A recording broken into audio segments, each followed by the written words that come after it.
My name is Sanjay Kumar Upadhyay, and I believe my this presentation should be visible here. So just give me 1 minute. Okay. Thank you very much. So जो मेरा talk रहेगा ये Hindi English दोनों में रहेगा और अगले 15 minute में मैं कोशिश करूँगा कि आपको कन्विंस कर सकूँ कि जो इंडिया सेमीकंडक्टर मिशन है उसकी ज़रूरत क्यों पड़ी, ठीक है। और जो मेरा अगला टॉक होगा, जो टेक्निकल टॉक मैम देंगी, उसमें सेमीकंडक्टर क्या है डिटेल वो देंगी, मैं इसकी ज़रूरत क्या पड़ी इस पर फोकस करूँगा। तो जो टाइटल है मेरे टॉक का वो है need requirement of India semiconductor mission. मेरा नाम संजय कुमार उपाध्याय है। तो पहले इस टॉक में जो विजन है उसके बारे में बात करते हैं। जो विजन है कि इंडिया को एज ए ग्लोबल हब बनाना है इलेक्ट्रॉनिक मैन्युफैक्चरिंग में। So you can see that one can move from चरखा टू चिप, एंड इस पिक्चर पे क्लियरली ये दिखाया गया है, यहाँ पे आप देख सकते हैं। और अगेन जो मेरा टॉक है उसका जो कंटेंट की ज़रूरत क्यों पड़ी, तो उस पर मैं 1 बाय 1 आपसे डिस्कशन करना चाहूँगा। तो सबसे पहले अब मैं आपको बताना चाहूँगा कि जो इंडिया है वो सेकेंड लार्जेस्ट इम्पोर्टर है सेमीकंडक्टर चिप का। तो this is not a good मतलब प्राउड करने वाली कोई बात नहीं है। हम वर्ल्ड में बाहर से खूब सारा सेमीकंडक्टर चिप खरीदते हैं, मंगाते हैं, उसमें हम सेकेंड नंबर है। तो यहाँ पे सेकेंड नंबर होना कोई प्राउड वाली बात नहीं है। और अभी राज्यसभा में एक डाटा दिया था, उसमें ये बताया गया कि जो इंडिया में रिक्वायरमेंट है चिप की लास्ट 3 साल में 92% बढ़ गया है, ठीक है। तो 92% रिक्वायरमेंट और ये बढ़ता जा रहा है। तो हम लोग बाहर से खूब सारा सेमीकंडक्टर चिप खरीद रहे हैं। और अगर मैं मार्केट की बात करूं, अगर like in money wise if I talk, तो आप देख सकते हैं बाय 2026 $80 बिलियन का इसका बिजनेस है। इतना कंजम्पशन लगेगा सेमीकंडक्टर चिप का। और by 2030 it will go up to 110 billion, ठीक है। इतनी मार्केट है इंडिया में, मैं जस्ट इंडिया की बात कर रहा हूँ, ओके। और आप लोगों को पता है कि जो हमारे एनर्जी रिसोर्सेज होते हैं, लाइक आपके गाड़ी में जो तेल पड़ रहा है, एनर्जी और जो रिसोर्सेज है वो सब हम लोग आयात करते हैं खाड़ी देशों से। आज के दिन में अदर देन दिस ऑयल, जो सेमीकंडक्टर चिप है उसका जो वैल्यू है उतना ही इक्विवेलेंट हो गया है, okay. Oil and semiconductor chip दोनों का जो इम्पोर्टेंस है दोनों सेम हो गया है। और अगर इस स्लाइड में मैं आपको दिखाऊंगा कि अगर बाई 2027 हम वर्ल्ड की 3rd लार्जेस्ट इकोनॉमी बन जाएंगे। और अगर हम तीव्रता से बढ़ने वाली इकोनॉमी की बात करें तो हम पहले नंबर पे हैं। और अगर ग्लोबल फिनटेक एडोप्टर की बात करें, अगेन हम नंबर 1 पे हैं। तो यहाँ पे जो फिनटेक वर्ड है ये फाइनेंस और टेक्नोलॉजी 2 वर्ड से मिलकर बना हुआ है, फाइनेंस एंड टेक्नोलॉजी फिनटेक। इसका मतलब है कि मुझे किसी लोकेशन की जरूरत नहीं है, जो भी मैं फाइनेंशियल ट्रांजेक्शन कर रहा हूँ, जैसे आपके मोबाइल में गूगल पे, फोन पे, ये सब होगा, राइट। तो जितने भी जो इंडिया जो है अभी नंबर 1 बन रहा है ऐसे ऐप्स को यूज करने में, अगेन आई नीड टेक्नोलॉजी। इसके बाद हम सेकेंड लार्जेस्ट है जो इंटरनेट यूजर है, okay. And then startup ecosystem. अब यहाँ पे जो इकोसिस्टम में बोल रहा हूँ, जैसे हम लोग बायोलॉजी में पढ़ते थे कि पारिस्थितिक तंत्र है, तो यहाँ पे जो इकोसिस्टम है उसमें एक बायर होगा, एक मैन्युफैक्चर होगा, एक उसको पैक करेगा, एक उसको यूज करेगा, ये भी एक इकोसिस्टम है, ऑलराइट। तो अगर हम नंबर्स की बात करें तो 77,000 रजिस्टर्ड स्टार्टअप अभी इंडिया में है। उसमें से अगर सिर्फ टेक्नोलॉजी की बात करें तो ये नंबर होता है 25,000, ओके। आउट ऑफ दिस 25,000 जो 3,000 से ज्यादा जो मेरे स्टार्टअप है they belongs to semiconductor chips. And अगर मैं मनी वाइज बात करूं तो $24 बिलियन अभी इसमें इन्वेस्ट किया गया है।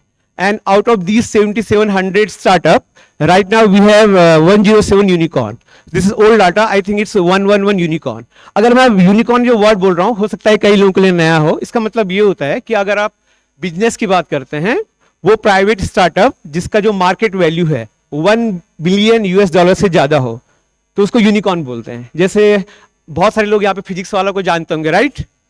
फिजिक्स वाला जानते, फिजिक्स वाला, हाँ। तो वो अभी एक नया यूनिकॉर्न बना है 101 हुआ, ठीक है। उन्होंने भी सिर्फ मोबाइल से वीडियो बना के, वो भी एक नया स्टार्टअप का एक अलग स्टोरी है। बट एनीवे सो कुल मिला के हमारे पास आप शार्क टैंक में देखते होंगे जो जज है आपके भारत पे वाले, राइट।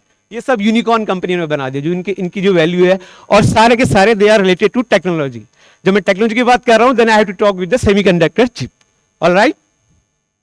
अगेन ये तो मैंने टेक्नोलॉजी की बात कर ली। इस ग्राफ में आप देख सकते हैं, थोड़ा हम बेसिक साइंस की बात करते हैं। तो ये जो डाटा है, अभी लास्ट वीक एक पेपर आया था नेचर रिव्यू मटेरियल में, ये डाटा मैंने उससे लिया हुआ है। तो इंडिया जो है थर्ड लार्जेस्ट कंट्री है पेपर पब्लिशिंग के मामले में, मटेरियल साइंस में, after China and United state.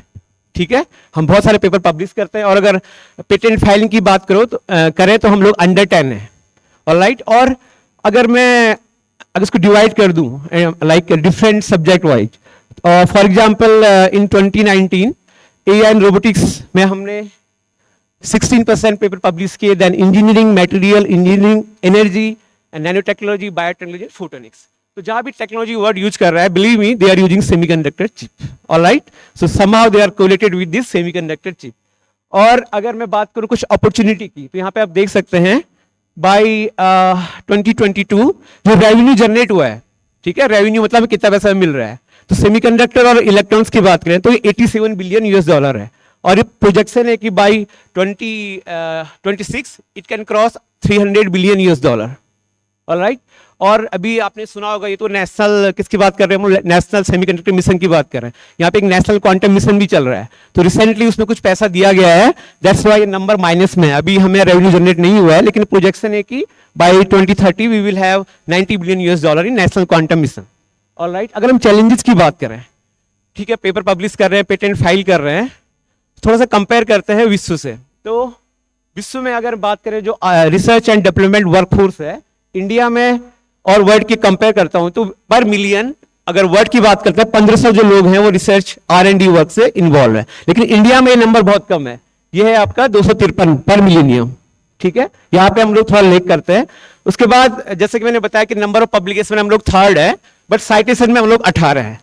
कोई बच्चे साइटेंस का मतलब पता, साइटेंस का मतलब ये होता है कि जब हम कोई रिसर्च पेपर पब्लिश करते हैं तो उसको कितना क्रेडिट मिल रहा है, कितने लोग उसको साइट कर रहे हैं। फॉर एग्जांपल मैंने जैसे नीचे नेचर रिव्यू मटेरियल मैंने साइट किया हुआ है, okay, this is called citation. Anyway, so far I have talked about technology and some basic science. तो हम कहां पे लैग कर रहे हैं, हम लैग कर रहे हैं यहाँ पे academia industry collaboration. So as I said we are at number 3, but अगर हम जिस एकेडमिया और इंडस्ट्री कोलैबोरेशन की बात करते हैं, so we are at 66 position. शायद यही रीजन है कि वी आर सेकेंड लार्जेस्ट, कि हमें सेमीकंडक्टर चिप बाहर से मंगाना पड़ रहा है। ठीक है, तो ये थोड़ा सा जो नंबर है यहां पे हमें ऊपर होना चाहिए था, हम यहां पे नीचे हैं, जो एकेडमिया और इंडस्ट्री का कोलैबोरेशन है। ऑलराइट, तो जो रिक्वायरमेंट ऑफ SCM जो ISM मतलब इंडियन सेमीकंडक्टर मिशन, एक डाटा और है जो हम 46% जो हम ग्लोबली जो डिजिटल पेमेंट करते हैं वो इंडियंस के द्वारा किया जाता है। ठीक है, अब जो मैं अगला ये ग्राफ दिखा रहा हूं ये थोड़ा डिसअपॉइंटिंग है, ये है लीडिंग चिप मेकर्स। ओके, तो आप यहां पे देख सकते हैं US is there, south Korea, Japan, China, Taiwan, European union, और रिसेंटली मेरे दो colleague professor Hemanti and doctor Vivek Taiwan के सेमीकंडक्टर इंडस्ट्री में गए थे। I believe after few year वो यहाँ भी जाएंगे I guess. So first slide में मैंने आपको बताया था कि we are the second largest. Unfortunately leading chip makers में यहाँ पे कई एशियन कंट्री हैं, like Japan, south Korea, China, Taiwan, but India is not there. एक तरफ मैं कह रहा हूँ कि हम थर्ड लार्जेस्ट कंट्री हैं और हमारी रिक्वायरमेंट बिलियंस में है, 110 billion US dollar. At the same time हमारा नाम इस लीडिंग चिप मेकर्स में कहीं नहीं है। ऑलराइट, तो कहां पे ये जो गैप है ये कैसे भरेगा? ठीक है, इस गैप को भरने के लिए भारत सरकार ने 2021 में जो यूनियन कैबिनेट है उसने 76,000 करोड़ रुपए नेशनल सेमीकंडक्टर मिशन के लिए पारित किए। ऑलराइट, और इसका जो उद्देश्य था वो ये था कि जो भी सेमीकंडक्टर जो चिप है या इसकी जो इंडस्ट्री है उससे they will help by money, bye technology. Alright, और सबसे अच्छी बात है जो मेन एम था इसका, ये एम था कि हमें as a global semiconductor manufacturing hub बनना है। जो लिस्ट है उस लिस्ट में हमारा नाम होना चाहिए, ये हमारा उद्देश्य था। और इसके अलावा जिस सेमीकंडक्टर चिप हमारे आर्थिक विकास, हमारे राष्ट्रीय सुरक्षा और हमारी तकनीकी संप्रभुता में काफी सहायक होगा। और मुझे ये बताते हुए बहुत खुशी हो रही है कि हमने 2021 में बजट सेंक्शन किया था और 2023 में अभी से लाइक आधे घंटे बाद माननीय प्रधानमंत्री जी 3 नए हब का उद्घाटन करने वाले हैं। ठीक है, 3 नए हब का उद्घाटन करने वाले। तो देखिए 2 साल में now we have 3 manufacturing hub in India, जो कि आधे घंटे बाद हमारे अभी माननीय प्रधानमंत्री जी उसका उद्घाटन करने वाला। इसमें से जो आसाम वाला है वो टाटा के अंदर है, और जो गुजरात में है वो CS पावर और माइक्रोन के अंदर है। तो ये लिटरली ये बहुत अच्छी बात है कि 2 साल में अभी हमारे पास 3 नए मैन्युफैक्चरिंग हब होने वाले हैं। ऑलराइट, और जो हमारा एम है बाय 2030, जो दुनिया का $1.1 ट्रिलियन सेमीकंडक्टर जो बाजार है, हम आशा करेंगे कि उसमें 10% इंडिया की भागीदारी हो। तो this is the thing. Alright, अब मैं थोड़ा सा सेमीकंडक्टर इंट्रोडक्शन करता हूं, क्योंकि ज्यादा जो सेमीकंडक्टर का इंट्रोडक्शन है वो जो नेक्स्ट स्पीकर है वो करेंगे। तो ये नेशनल सेमीकंडक्टर मिशन था। Why not national conductor mission और नेशनल इंसुलेटर मिशन? बस मैं 1 मिनट लूंगा इसमें कि कंडक्टर हमें पता है कि is flow free electron, copper है, सिल्वर है और आपका गोल्ड है, और इंसुलेटर जहां पे आपका फ्री इलेक्ट्रॉन नहीं होता है। फॉर एग्जाम्पल ग्लास, वुड, जो सेमीकंडक्टर होता है उनकी जो रेसिस्टिविटी होती है इन दोनों के बीच में होती है। और अगर हम नंबर्स की बात करें तो जिसका जो रेसिस्टिविटी है वो 10 की पावर -2 से 10 की पावर 6 माइक्रोमीटर के बीच रहता है, उसको हम बोलते हैं semiconductor. Alright, importance of semiconductor क्या है? तो आज से 60 साल पहले ये 5 MB का डाटा है। आप देख सकते हैं एक बड़ा सा बॉक्स है, राइट? वे IBM ने बनाया था, तो सिर्फ 5 MB का डाटा लेने के लिए मुझे एक ट्रक की जरूरत पड़ती थी। और आज की दुनिया में हमें पता है कि छोटे से पेन ड्राइव में 64 MB, इससे भी ज्यादा डाटा आ सकता है, राइट? तो ऐसा क्यों है? क्योंकि जो मेरा सेमीकंडक्टर है उसकी यूनिक प्रॉपर्टी है, वो यूनिडायरेक्शनल है। It can flow current in the one direction. और जो पहले आपके 60 ईयर पहले जो यूज होते थे, इसमें वैक्यूम ट्यूब ये सब यूज करते थे। अगर आपको वैक्यूम ट्यूब देखने हैं तो आप हमारे फिजिक्स डिपार्टमेंट के BSc के लैब में आ सकते हैं, वहां पे हमारे पास बहुत सारे वैक्यूम ट्यूब हैं। और एप्लीकेशन वाला पार्ट भी I believe next speaker will take care. इसको भी मैं स्किप करना चाहूंगा, थोड़ा टाइम का भी इशू है। तो थोड़ा सा मैं बताऊंगा कि सेमीकंडक्टर रिसर्च, हम गढ़वाल यूनिवर्सिटी में क्या इसमें रिसर्च कर रहे हैं। तो जो मेरा रिसर्च है, मैं बेरियम टाइटेनेट को मैंने सेमीकंडक्टर सिलिकॉन पे डिपॉजिट किया, और ये एक एक्सरे पैटर्न है, ये दिखाता है कि मेरा जो सैंपल बन गया है। मैं जो 12th के बच्चे उनसे माफी चाहूंगा क्योंकि ये थोड़ा सा टेक्निकल स्लाइड है। उसके बाद रिसेंटली मैंने देखा कि सिमिलर वर्क नेचर पब्लिकेशन में पब्लिश हो चुका है, but not similar work, the sample is similar but their objective different, और हमारा अलग था। हमारा ऑब्जेक्टिव है कि कूलिंग डिवाइस बनाना। बट इस स्लाइड में जो प्रॉब्लम है वो क्या है? तो सिलिकॉन हमने खरीदा, अगेन वो बाहर से खरीदा। तो मैं आशा करता हूँ कि अगले 2-3 सालों में जो सिलिकॉन हम लोग यूज करें वो इंडिया के द्वारा मैन्युफैक्चर हो, यही हमारा उद्देश्य है। और बस मेरी स्लाइड अब खत्म होने वाली है। तो मैं ये कहूंगा कि ये जो पेपर है, ये पेपर नेचर रिव्यू मटेरियल में आया है। इसको लिखा है प्रोफेसर ए के सूद ने, जो कि हमारे प्रिंसिपल साइंटिफिक एडवाइजर है प्राइम मिनिस्टर के, प्रोफेसर ए के सूद फ्रॉम IISc बैंगलोर। तो वो बोलते हैं कि जो मटेरियल रिसर्च है, अगर जो भी जितने भी नेशनल मिशन चल रहे हैं, क्वांटम मिशन, सेमीकंडक्टर मिशन, उसमें जो मटेरियल रिसर्च है उसका एक बहुत इंपॉर्टेंट उसका रोल है। And last, this is nothing but make in India for the world. मैं आशा करता हूं कि जो मिलियन चिप हम बनाएंगे ये हमारे बिलियंस ड्रीम्स को पूरा करेंगे। बहुत बहुत धन्यवाद।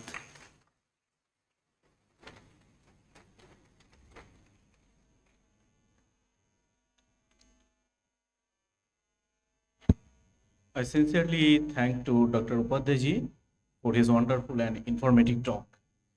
So due to the lack of timing, we are not able to take any questions, but if any one of you are interested, you can contact to Dr. Upadhyay at the end of the event. Okay. Now our next speaker is, for this popular talk, is Dr. Subhra Kala.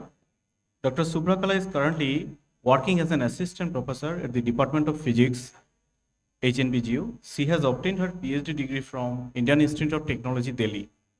After that, she has joined at the Institute of Nanostructures and Technique, Department of Electrical Engineering, University of Duisburg-Essen, Germany, to continue her postdoctoral research work. Her major research areas are synthesizing the nanoscale materials and their exploration in different applications like energy harvesting, sensing, supercapacitor, etc. Now I request Dr. Kala to deliver her talk. So Dr. Kala, please, stage is yours, madam.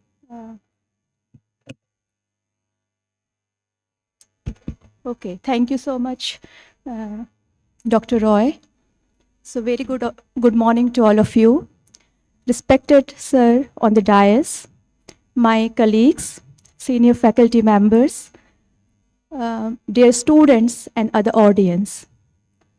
So before me, Dr. Upadhyay told you about the current status and how India is approaching towards gaining the attention.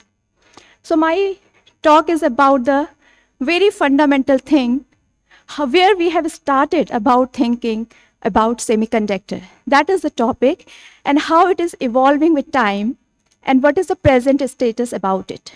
Okay, so I'll try to speak in Hindi as well. So this is okay with all of you? So, okay. So,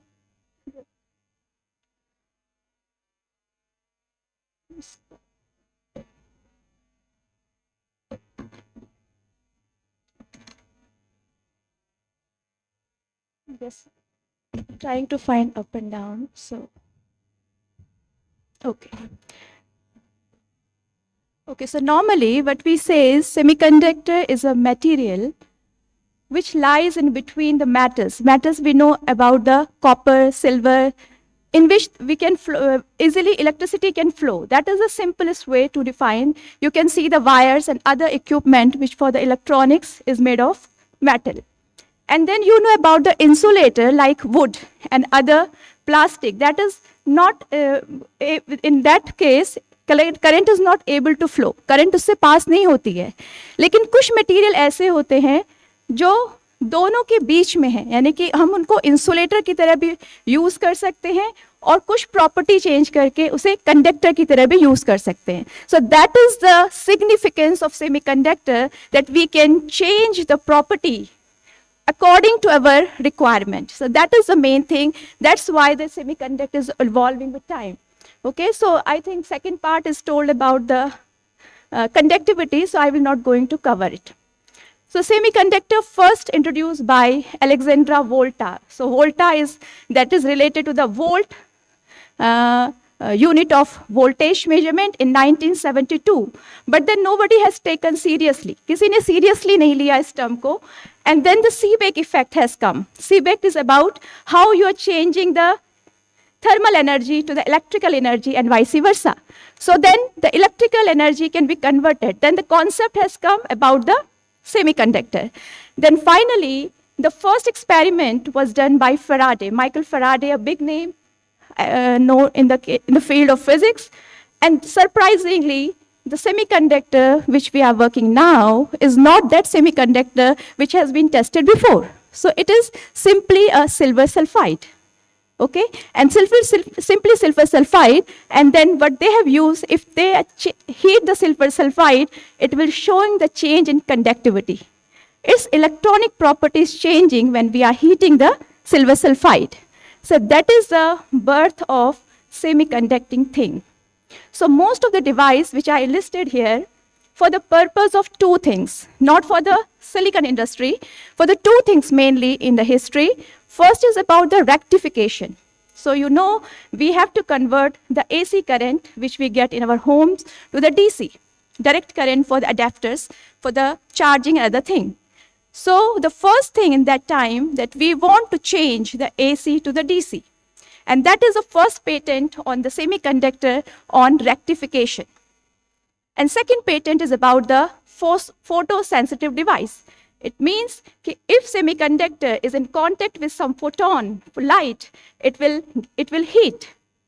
Okay, that is the second aspect of semiconductor at that time of discovery. So later on, it has been modified time to time, but the two patent initially was done in 1800 something is about the photometer and the converter. So this is the first semiconductor diode which has been proposed by the Russell Hull.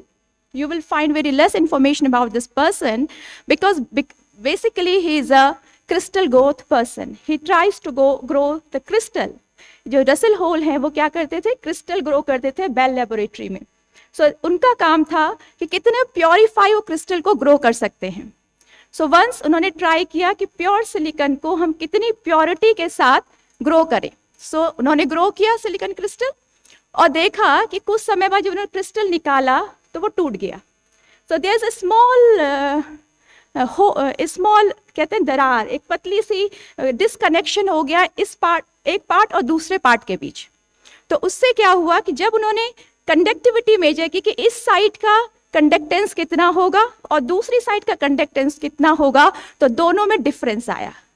So then he thought कि ये difference क्यों आया, why there's a difference. So then he measured the resistivity of both the part, कि इस part की ये property क्या होगी और दूसरे पार्ट की प्रॉपर्टी क्या है, और उसकी वजह से उन्होंने ये प्रिडिक्ट किया कि शायद जो सिलिकॉन उन्होंने ग्रो किया वो अच्छी तरह से प्योर नहीं था, यूनिफॉर्म नहीं था, और उसमें कहीं इम्प्योरिटी ज़्यादा थी तो कंडक्टिविटी चेंज हो गई, इम्प्योरिटी जहाँ कम थी उसकी कंडक्टिविटी अलग हो गई. So this is the first observation regarding the silicon about the semiconducting property. So the one thing which is very, very important in this PN junction, and it is named as a diode, it has a unidirectional property. It means the current will flow in one direction. Suppose you can take a metal wire, you make a connection, current will flow from this place to this place, this place to this place. There's no change when you change the direction. But in the case of semiconductor, if you change the direction, you can change the property of current flow. So it is basically unidirectional. That's why it is very, very important. So next slide is about, you must have heard about the Bardeen and his co-worker for receiving the Nobel Prize for the transistor, and that has revolutionized the semiconductor industry. But surprisingly, this semiconductor which we are using now is silicon. More than 50% semiconductor industry is based on silicon. पर उस समय जो जितनी भी study हुई वो silicon पे based नहीं थी. They are based on germanium.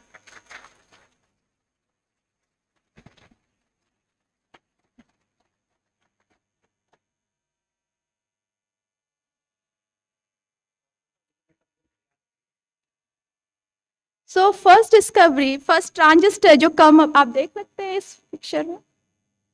In the picture you can see the three scientists who shared the Nobel Prize in 1956 for the discovery of transistor. One person from theoretical background and two are experimentalists.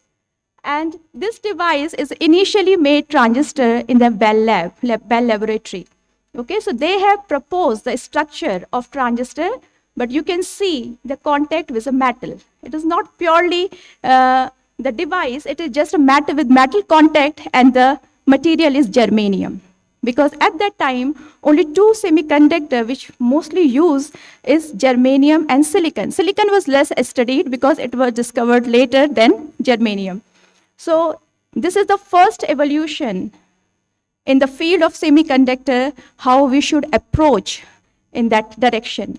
And second invention came from Leo Isaki, who developed a tunnel diode based on germanium as well as silicon, and that changed the interest of people from germanium to silicon. So यहाँ से शुरुआत होती है कि semiconductor जो है वो germanium के बजाय silicon लिया जाए, क्योंकि silicon में I think I should wrap up.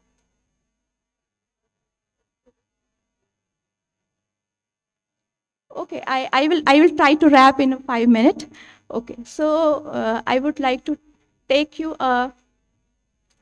some old things you might have heard about the transistor, radio, and which has been introduced into the market in 1952 as well as in 1955 by Sony.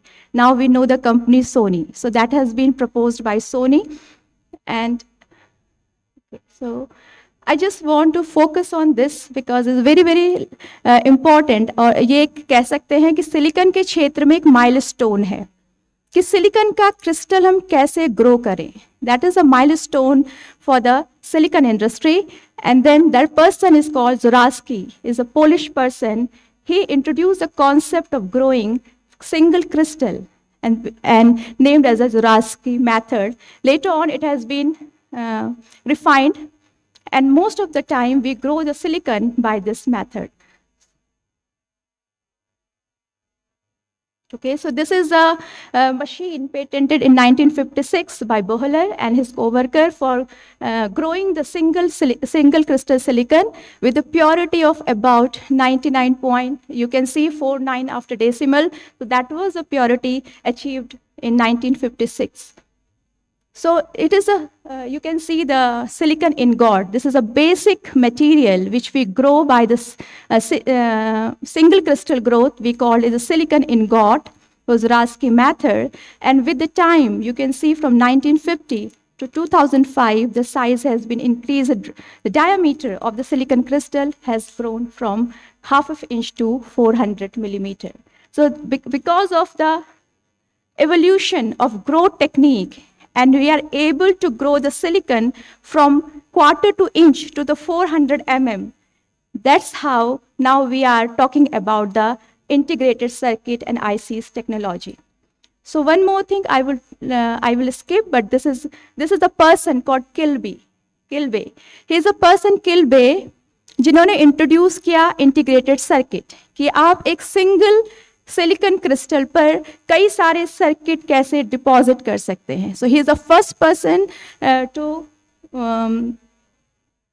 to discover this technique along with the another person, Robert Noyce, and this is a glimpse of how you can grow the integrated circuit by in situ method. First, there are so many processes, so I think I will leave this to you to go for the more search and according to your interest and information.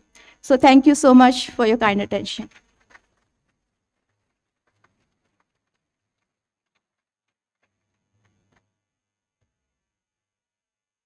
I sincerely thank Professor Kala for her wonderful and informative talk. So we have completed the first stage of today's event, that is the popular talk series. Now there will be a book inauguration by our Honorable Vice Chancellor Madam Professor Annapurna Notial and Honorable Pro-VC Professor R.C. Bharji. So for this event, I kindly request Professor Rewani ji, a coordinator, to smoothly run the event. Professor Rewani ji, please come.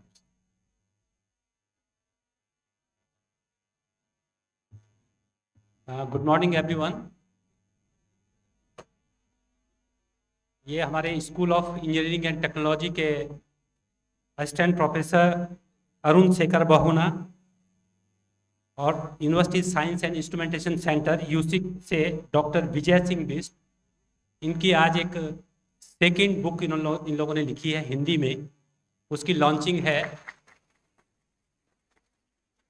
इस पुस्तक का नाम है digital electronics सिद्धांत और प्रयोग.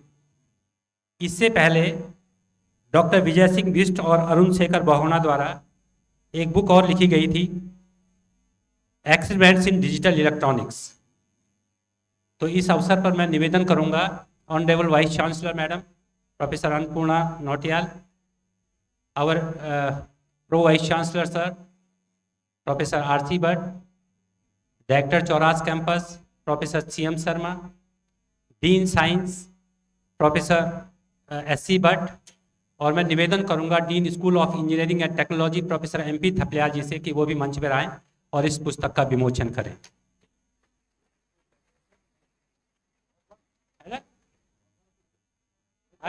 मैं authors यहाँ पे अरुण शेखर बहुगुणा और डॉक्टर डी.एस.बी.सी. से निवेदन करूंगा कि वो मंच पे आए. और professor N S. Pawar sir, professor N S. Pawar sir हैं क्या यहाँ पे?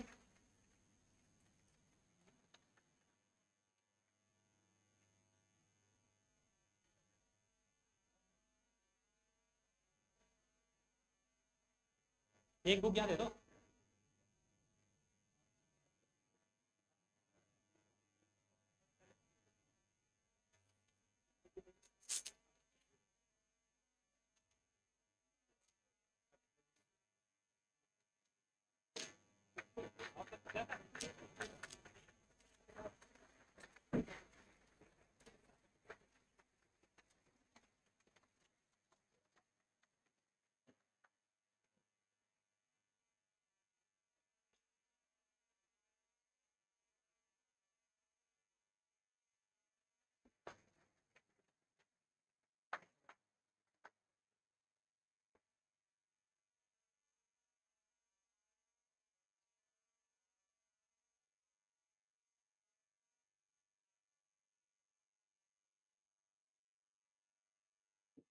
Professor N S. Pawar sir please.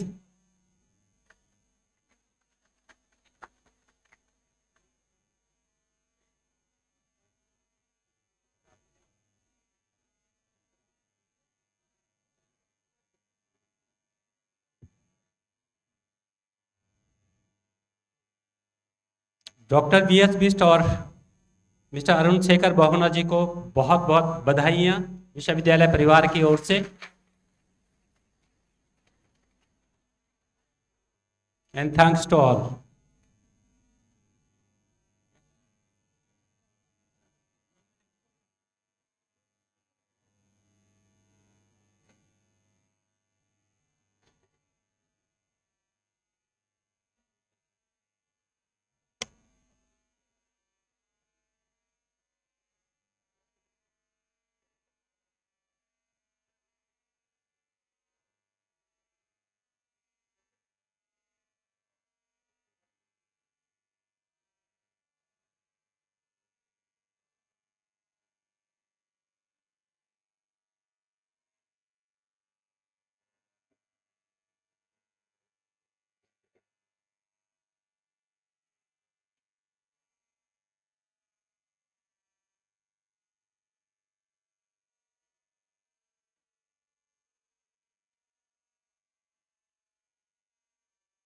Thank you.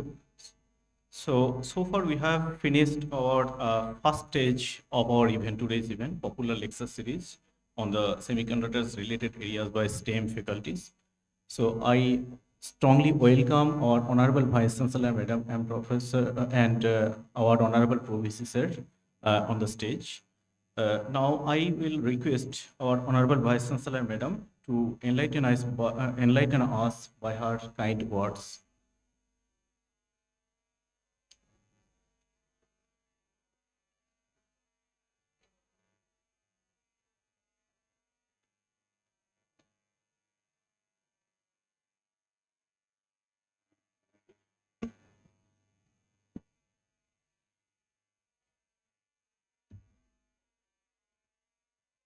Good morning, everyone.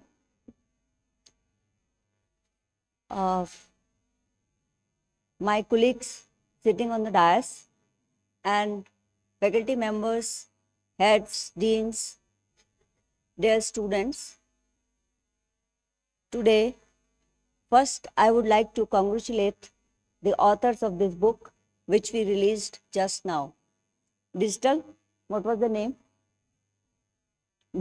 Digital, पूरा नाम क्या था किताब का? Digital electronics. So if you are thinking that I am going to talk about semiconductors, so I'll say that no, I'll not talk about that because that is not my subject domain.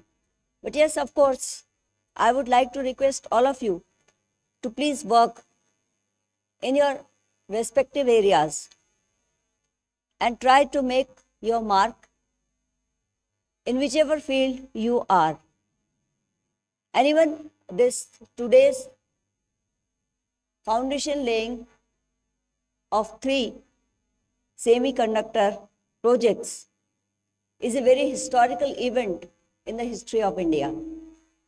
It shows our growth, our temper, as well as our hard work towards achieving certain goals.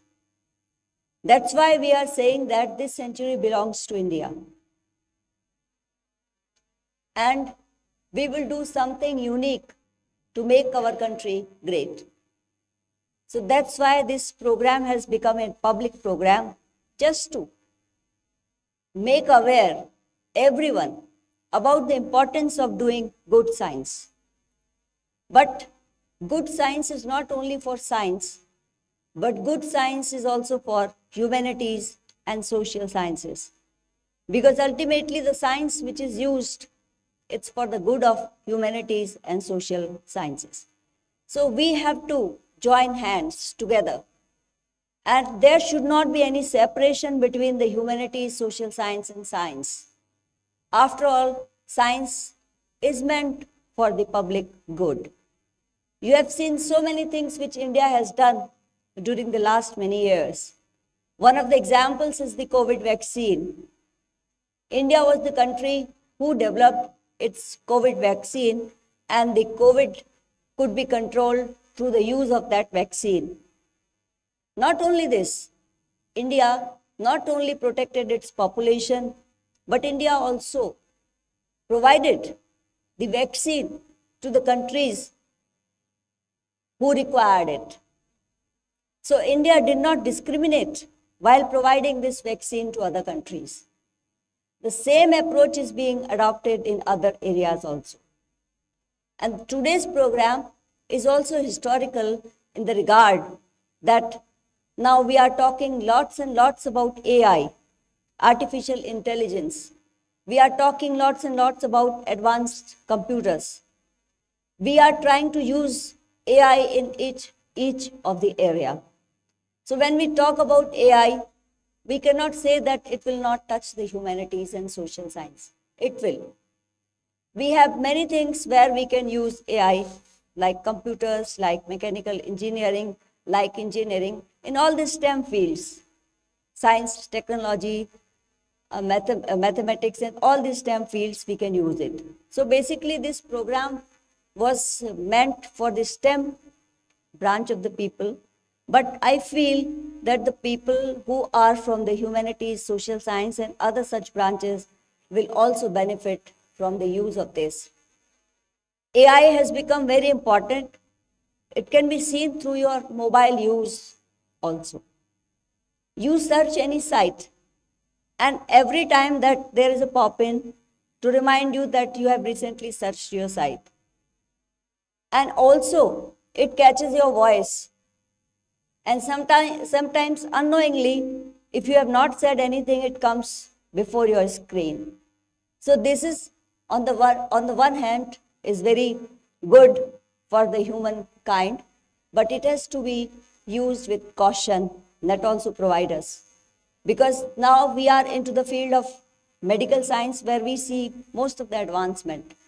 The operations are being with the help of the robotic technologies. So the field is very diverse. And this program totally is focused on the youth of today. Because the youth will be the future of India, about which we are talking that in 2047, India will be Viksit Bharat, fully developed country.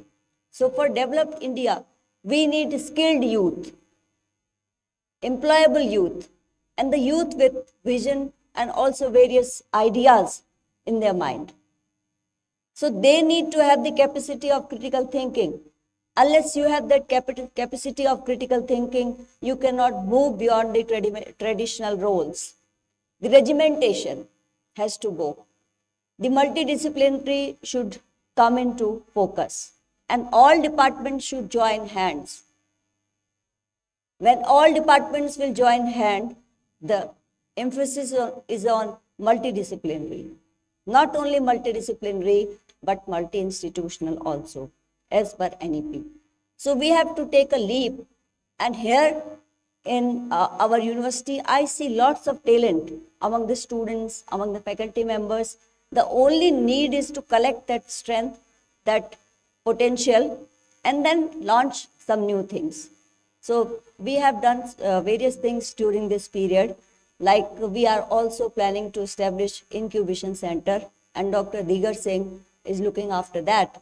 So it's although we don't have a grant, let me be very clear, but they are trying their best to write the projects for incubation center, because it's a huge investment. So, but I am very sure that people will come together and there would be something good. Then also we are also doing some unique things through IIC, Institute Innovation Cell. Now this program is also being handled by IIC, and we have very young colleagues like Dr. Vibhishan Roy and Dr. R.K. Sahu. So they are looking after it with the able leadership of Professor Y.P. Revani and Professor Himati Nandan. So these people are working tirelessly for achieving their aim, and I am very sure that within next 10 years, HNV Garhwal University would make its mark everywhere.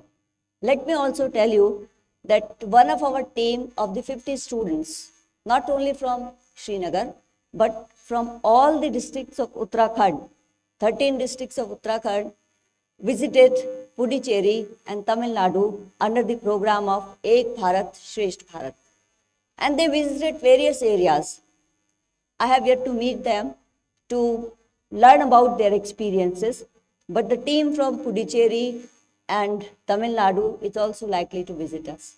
So this is providing a platform for unity, for exchange of ideas, exchange of culture. It is based on 5 P's like tourism, tradition, Hindi में बोले तो पर्यटन, परंपरा, प्रगति, पारस्परिक संवाद और प्रौद्योगिकी. These are the 5 P's for this scheme of Ek Bharat Shresth Bharat. And let me tell you one more thing, that now there is a program called Leadership Advancement Program. So under this program, 2 of our faculty members have gone to IIM Vishakhapatnam for 5 days. So they'll also come with new ideas, because ultimately the faculty members who are young, they'll have to be in the leadership roles very soon. So these are the programs which are meant to nurture the talent. When the teacher would be talented, the students would automatically be very talented. So my only request to you is that the program which is being, which will be telecasted after some time live, please listen to it and then also react. Reaction is also very important. You can react through various platforms. Like there would be one talk after this program, and it will be given by Dr. Bhagwati P. Joshi. He's a scientist in Indian Institute of Science, Bangalore. And he'll be talking about semiconductors and the role of the universities in this. This is a very important and very interesting topic which he has chosen. So I hope that there would be many questions, and there should be. That's why I am insisting on inquiry, critical thinking, and curious mind. We need to have curious minds. We should not be dependent on what is being given to you. You should challenge your teachers. You should challenge your faculty members to gain more knowledge. The knowledge will only come when you will try to challenge. So I am not here to give a very big lecture. It was not my job, but I am just filling up the gap. And I think that's enough that I would like to say. Thank you to everyone for coming here and also viewing this historical event yourself online. You are lucky one. So thank you very much, and my best wishes and congratulations to the writers of the book once again. Thanks a lot, everyone.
Visionary हो, decisive हो, forward looking हो।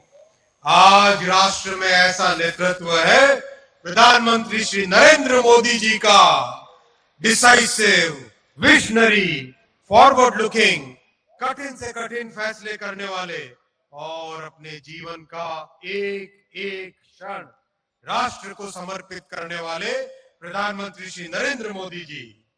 साथियों, 1962 से semiconductor industry को भारत में स्थापित करने का प्रयास चल रहा था।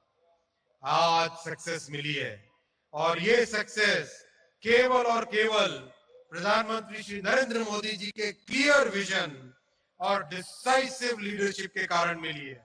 आज का दिन इतिहास में दर्ज होगा। आने वाली कई जनरेशंस विकसित भारत के निर्माण में आज के दिन को याद करेंगी। आज एक साथ तीन सेमीकंडक्टर यूनिट्स का भूमि पूजन है।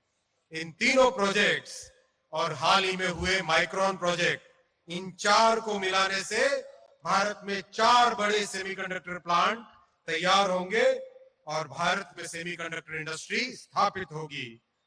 साथियों, सेमीकंडक्टर इंडस्ट्री फाउंडेशनल इंडस्ट्री है। हर वो चीज जिसको ऑन या ऑफ किया जाता है उसमें सेमीकंडक्टर लगता है। चाहे घर में लाइट हो, फैन हो, फ्रिज हो, टीवी हो, स्कूटी हो, बाइक हो, कार हो, ट्रेन हो, एरोप्लेन हो, फैक्ट्री में लगने वाली मशीनें हो, कंप्यूटर हो, मोबाइल फोन हो, हर चीज में सेमीकंडक्टर लगता है।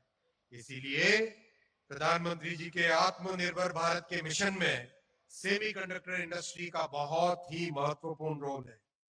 और सबसे अधिक खुशी की बात यह है कि इन 4 सेमीकंडक्टर प्लांट्स में से एक प्लांट भारत के नॉर्थ ईस्ट आसाम में आज लग रहा है। कितनी खुशी का वो दिन होगा जब अमेरिका में, यूरोप में, जापान में made in Assam, made in Gujarat और made in India semiconductor chip से बनने वाली कारें दौड़ेंगी, लैपटॉप बनेंगे, कंप्यूटर बनेंगे, मोबाइल फोन चलेंगे। आज के इन तीनों प्लांट और माइक्रोन के सेमीकंडक्टर प्लांट में एक और खासियत है। डबल इंजन की सरकार में कैसे काम तेजी से होता है, ये चारों के चारों प्लांट इसका उदाहरण है।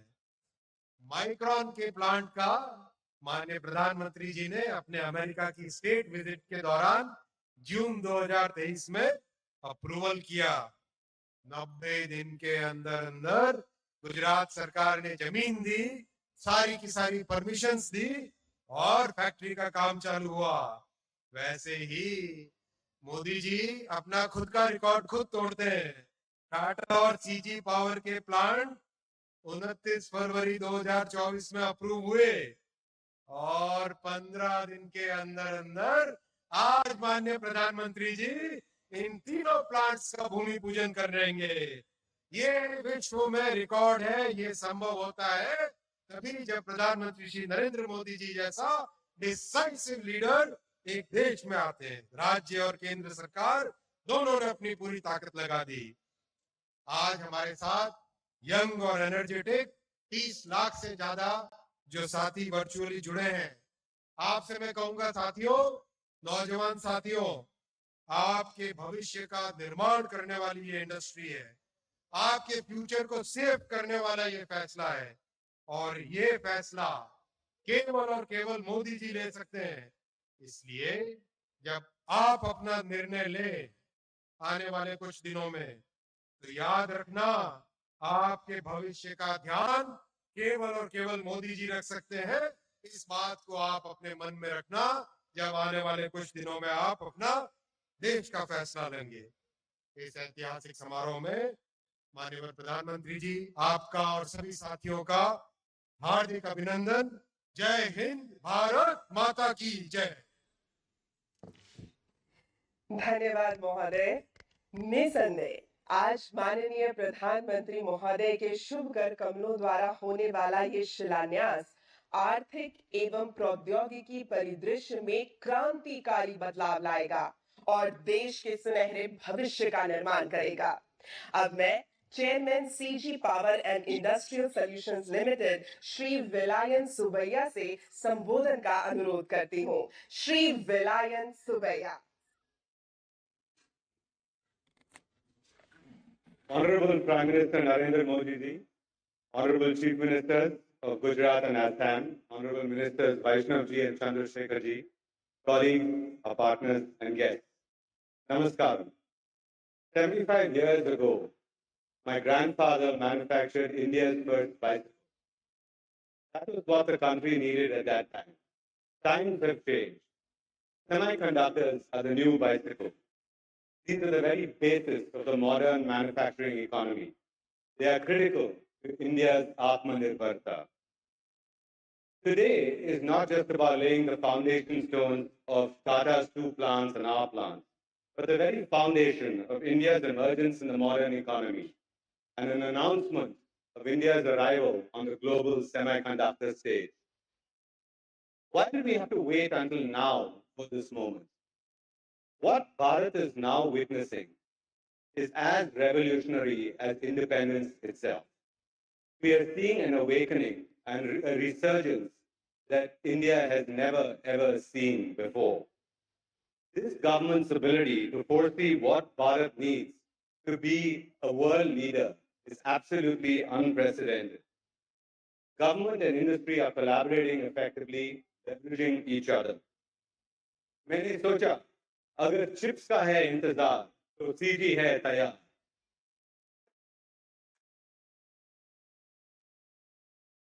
Until now, Indians have helped other nations strengthen their leadership position in the world order. Brain drain. When I graduated from IIT, 140 students out of my class of 290 left for the US. This will no longer be the case. From now on, we will design for Bharat. We will make for Bharat. We will build Bharat.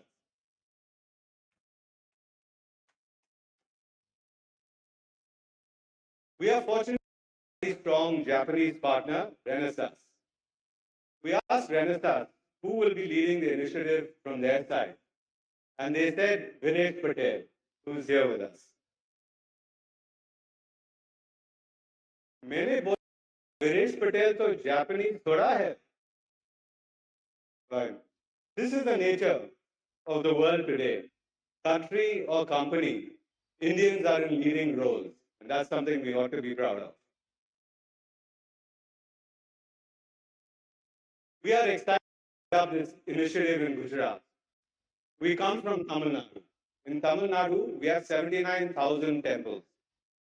Gujarat has 50,000. It seems that both Tamils and Gujaratis are fond of going to temples. And that's basically because we all understand that there's something much bigger than ourselves. For me as well, yoga and meditation is important. In India, we understand that sadhana and bhakti actually help us become better leaders, help increase our intensity, our energy, our focus. So together, in the presence of Adi Yogi, we will create an intensely powerful semiconductor ecosystem that is built on the foundation of spirituality. I've written a few lines in lighter vein. हम सब हैं एक परिवार, हमारा डोसा आपकी चाट.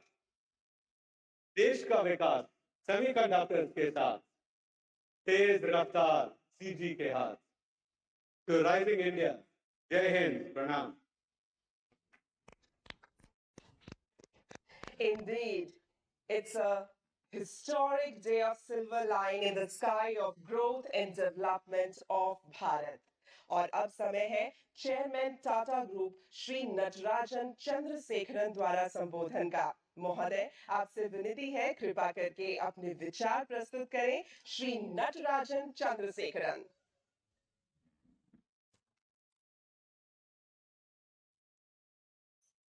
Honorable Prime Minister Shri Narendra Modi ji, thank you for gracing us with your presence on this historic occasion.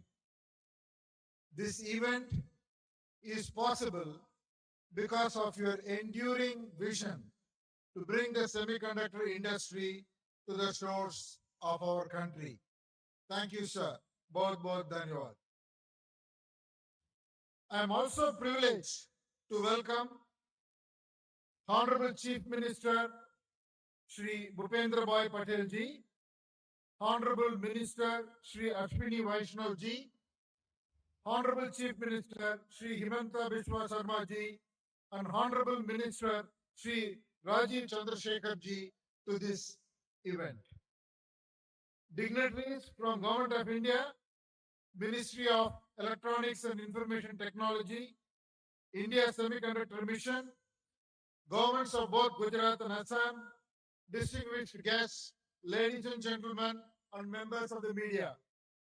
I am thankful to all of you for your presence here in Dholera and Jagi Road, Assam, for the foundation stone laying ceremony of India's first semiconductor fab and the first indigenous semiconductor assembly and test facility.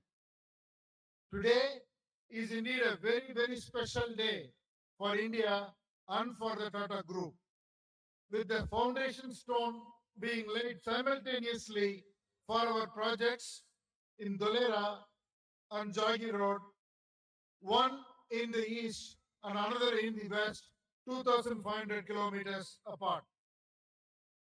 These semiconductor manufacturing hubs will have a very lasting impact on the entire nation. The ecosystem from across the globe will mobilize to have India as their preferred semiconductor destination. For our fab, we are very excited to partner with Taiwan's Power Chip Semiconductor Manufacturing Corporation. The executives from PSMC are joining this meeting today on video. They have given us access to a very, very broad portfolio of technology. Our partner is a leading foundry company with very extensive manufacturing experience in running mega fabs. The semiconductor industry is innovation driven. It is another foundational industry, like steel was for, and steel is for physical infrastructure. Semiconductor is the foundational industry for everything digital. We look forward to closely partnering with industry, academic institutions, and every ecosystem player to build semiconductor talent and infrastructure of tomorrow right here in India. We will be creating more than 50,000 jobs in this journey, and this is just the beginning. Today, every major economy is looking for self-sufficiency in semiconductor supply chain. There are three fundamental reasons for this. First, the chip shortages during the pandemic made us all realize the importance of electronics and our dependency on the global supply chain. Second, with the cyber warfare becoming a commonplace, self-sufficiency in semiconductors is a must and a matter of national security. And finally, domestic semiconductor manufacturing ecosystem is a must-have to galvanize the indigenous product ecosystem of tomorrow. In the spirit of the Tata Group and its core value of pioneering, we will deploy our deep customer insights and develop innovative solutions with agility, boldness, and courage. From the very beginning, we have been fortunate to pioneer several businesses, and today our journey of building semiconductor chips has begun. Semiconductor chips have a defining role to play in every industry. Like Minister Vaishnav said, automotive, communications, advanced computing, AI, green tech, industrials, medical devices, defense, consumer electronics, you take every industry, semiconductor chips are very foundational in nature. For the first time, India will have capabilities to serve semiconductor demands of both domestic and global customers with the chips built in our factories in India. I would like to thank you for your trust in the Tata Group as we embark upon this historic journey of India's Techade chips for Viksit Bharat. Finally, in the words of our founder Jamsetji Tata, the community is at the heart of everything that we do. We will build world-class social infrastructure and thriving communities both in Dholera and in Jagi Road in partnership with the Government of Gujarat and Government of Assam. Thank you again for this opportunity and thank you Prime Minister for your leadership and vision and laying the foundation for a developed India. Thank you very much. धन्यवाद महोदय। वाकई में किसी महत्ता को समझना और फिर उस महत्ता को विकास से जोड़ना ही दूरदृष्टि है। पूरा भारत देश के विकास एवं आत्मनिर्भरता को विभूषित करने वाले माननीय प्रधानमंत्री महोदय जी को अपार स्नेह की धरोहर से अलंकृत कर रहा है।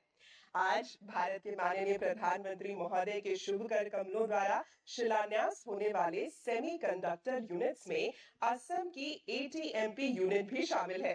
तो आइए जाने असम के माननीय मुख्यमंत्री महोदय कितने आनंद की अनुभूति कर रहे हैं। मेरा सविनय निवेदन है माननीय मुख्यमंत्री असम श्री हेमंता बिस्वा शर्मा जी से कि आप इस शुभ घड़ी में अपने भाव व्यक्त करें। श्री हेमंता बिस्वा शर्मा। भारत की परम आदरणीय प्रधानमंत्री, विश्व की सबसे लोकप्रिय नेता श्री नरेंद्र मोदी जी, हमारे कैबिनेट मंत्री भारत सरकार की श्री अश्विनी वैष्णव जी, गुजरात के सम्मानीय मुख्यमंत्री भूपेंद्र भाई पटेल जी, टाटा सन्स के चेयरमैन श्री एन चंद्रशेखरन जी, CG पावर के चेयरमैन श्री सुबाया जी, आज हमारे साथ कनेक्ट हुए सारे अतिथिगण, मैं आसाम वासियों का ओर से आप सबको स्वागत करता हूं। प्रधानमंत्री जी, हम जब आसाम में GST का रिजोल्यूशन देश का सबसे पहले पारित किया था, मैं आज भी मेरा याद है, आपने हम लोगों को बोला था कि A फॉर असम। आज यही आपका जो वाक्य था, इसको ही आज हमने साकार होते देख रहा हूं। असम को लेके, नॉर्थ ईस्ट को लेके भारतवासियों का मन में एक बहुत बड़ा जियोग्राफिकल बैरियर था। लोग जब कोई भी इंडस्ट्रियल रिवॉल्यूशन होते थे देश में, लोग कभी उत्तर पूर्व को कंसीडर ही नहीं करते थे कि नॉर्थ ईस्ट में भी कुछ करना संभव है। लेकिन प्रधानमंत्री जी, आपका निरंतर उत्तर पूर्व का भ्रमण, आपका असम वासियों और उत्तर पूर्व के लिए आपका अगाध प्रेम का कारण आज भारत का सेमीकंडक्टर रिवॉल्यूशन का पहला दिन ही असम को शामिल होने का सौभाग्य मिला है। असम वासी और उत्तर पूर्व आपको हमेशा याद करेगा, एक देश का जो एक नेग्लेक्टेड रीजन था, एक नेग्लेक्टेड रीजन को आपने टेक्नोलॉजिकल रिवॉल्यूशन का पहला चरण में लेके आया। ये हमारे लिए बहुत बहुत गौरव का बात है। मैं पूरा असम वासियों का ओर से प्रधानमंत्री जी आपको बहुत बहुत धन्यवाद देता हूं। मेरा मन में कोई भाषा नहीं है, मेरा खाली आज मैं इतना ही बोल सकता हूं। मैं असम में ही जन्म लिया हूं, कभी मैं सोचा भी नहीं कि Assam will be the among the one of the first state in semiconductor revolution. ये काम आपका नेतृत्व में संभव हुआ। असम वासी आपको कभी नहीं भूलेगा। असम का इतिहास में और असम का आने वाला पीढ़ी हमेशा आपको याद करेगा, आपका प्रेम का कारण, आपका महानता का कारण। और हमें भी, हम यही आपको आश्वासन देता हूं कि असम, जो आपने असम का ऊपर ट्रस्ट रिपोर्ट किया है, कॉन्फिडेंस रिपोर्ट किया है, उसका जो टेस्ट है, वो टेस्ट में हम खरा उतरने का पूरा कोशिश करूंगा। मैं अश्विनी वैष्णव जी को बहुत बहुत धन्यवाद देता हूं। अश्विनी वैष्णव जी ने हमें मार्गदर्शन किया, कैसे शुरू करना है, कहां से क्या लाना है, सारे हमें पूरा ये समय उन्होंने मार्गदर्शन किया। मैं अश्विनी जी को बहुत बहुत धन्यवाद देता हूं। टाटा सन्स का साथ आसाम का बहुत बड़ा संबंध है। ये आज से ये संबंध नहीं है, ये बहुत दिन पहले से ही हमारा ये संबंध है। और टाटा ने ही ये हिम्मत किया ज्योग्राफिकल बैरियर को तोड़ने के लिए। मैं चंद्रशेखरन जी और तमाम टाटा ग्रुप को धन्यवाद देता हूं और मैं आपको आश्वासन देता हूं कि आप एकदम बहुत बढ़िया आसाम में इकोसिस्टम मिलेगा और आपको कभी आपने जो ये सिद्धांत लिया इसका कारण आप कभी रिग्रेट नहीं करेगा। आपको खुशी होगा, आपको अच्छा लगेगा कि you have chosen A correct destination and choosing north east you have contributed immensely for the development of this great region and great nation.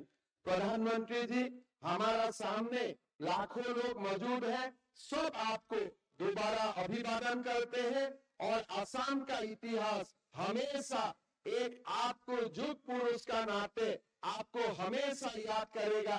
मेरा कोई भाषा नहीं है, मैं खाली आपको धन्यवाद देता हूँ दिल से, असम वासियों का दिल से। भगवान आपको लंबी आयु दे और भारत को विश्व गुरु बनाने का जो सपना है, आपका मार्गदर्शन में, आपका हाथ में ही भारत मां विश्व गुरु बने, यही मेरा कामना है, यही हम लोग का आशा है। और हमेशा आप ऐसे ही उत्तर पूर्व को आशीर्वाद देते रहे, आसाम को आशीर्वाद देते रहे। बहुत बहुत धन्यवाद प्रधानमंत्री जी, बहुत बहुत धन्यवाद। जय हिंद, वंदे मातरम। इस शुभ बेला के उत्साह की तरंगे चहु और आभास की जा सकती है और पूरे देश को इस गौरव की अनुभूति देने हेतु एक बार पुनः मैं शिल्पा भावना करबद्ध रूप में प्रणाम करना चाहूंगी हमारे देश के माननीय प्रधानमंत्री महोदय को।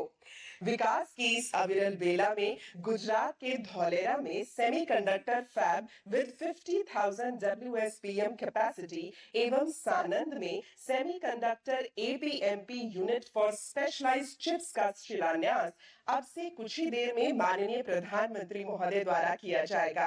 तो गुजरात की ये धरती इस आरंभवर्ती क्षण को किस प्रकार संजोए है, आइए जानते हैं माननीय मुख्यमंत्री गुजरात श्री भूपेंद्र भाई पटेल जी के शब्दों में। माननीय, आपसे अनुरोध है कि कृपा करके उपस्थित गणों को संबोधित करें। श्री भूपेंद्र भाई पटेल।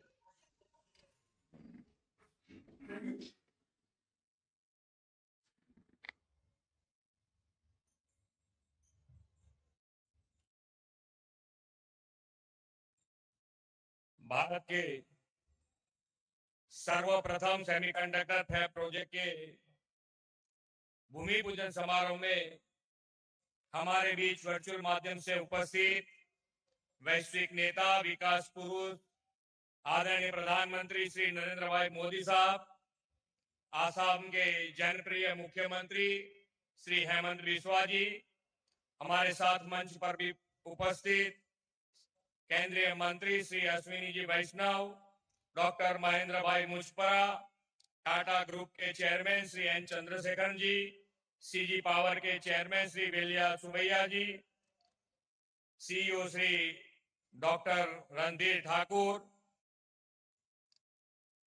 उपस्थित सभी महानुभाव, सभी वर्चुअल माध्यम से जुड़े सभी साथी मंत्रीगण, सभी धारा सभ्य श्री और वाला प्यारे स्टूडेंट,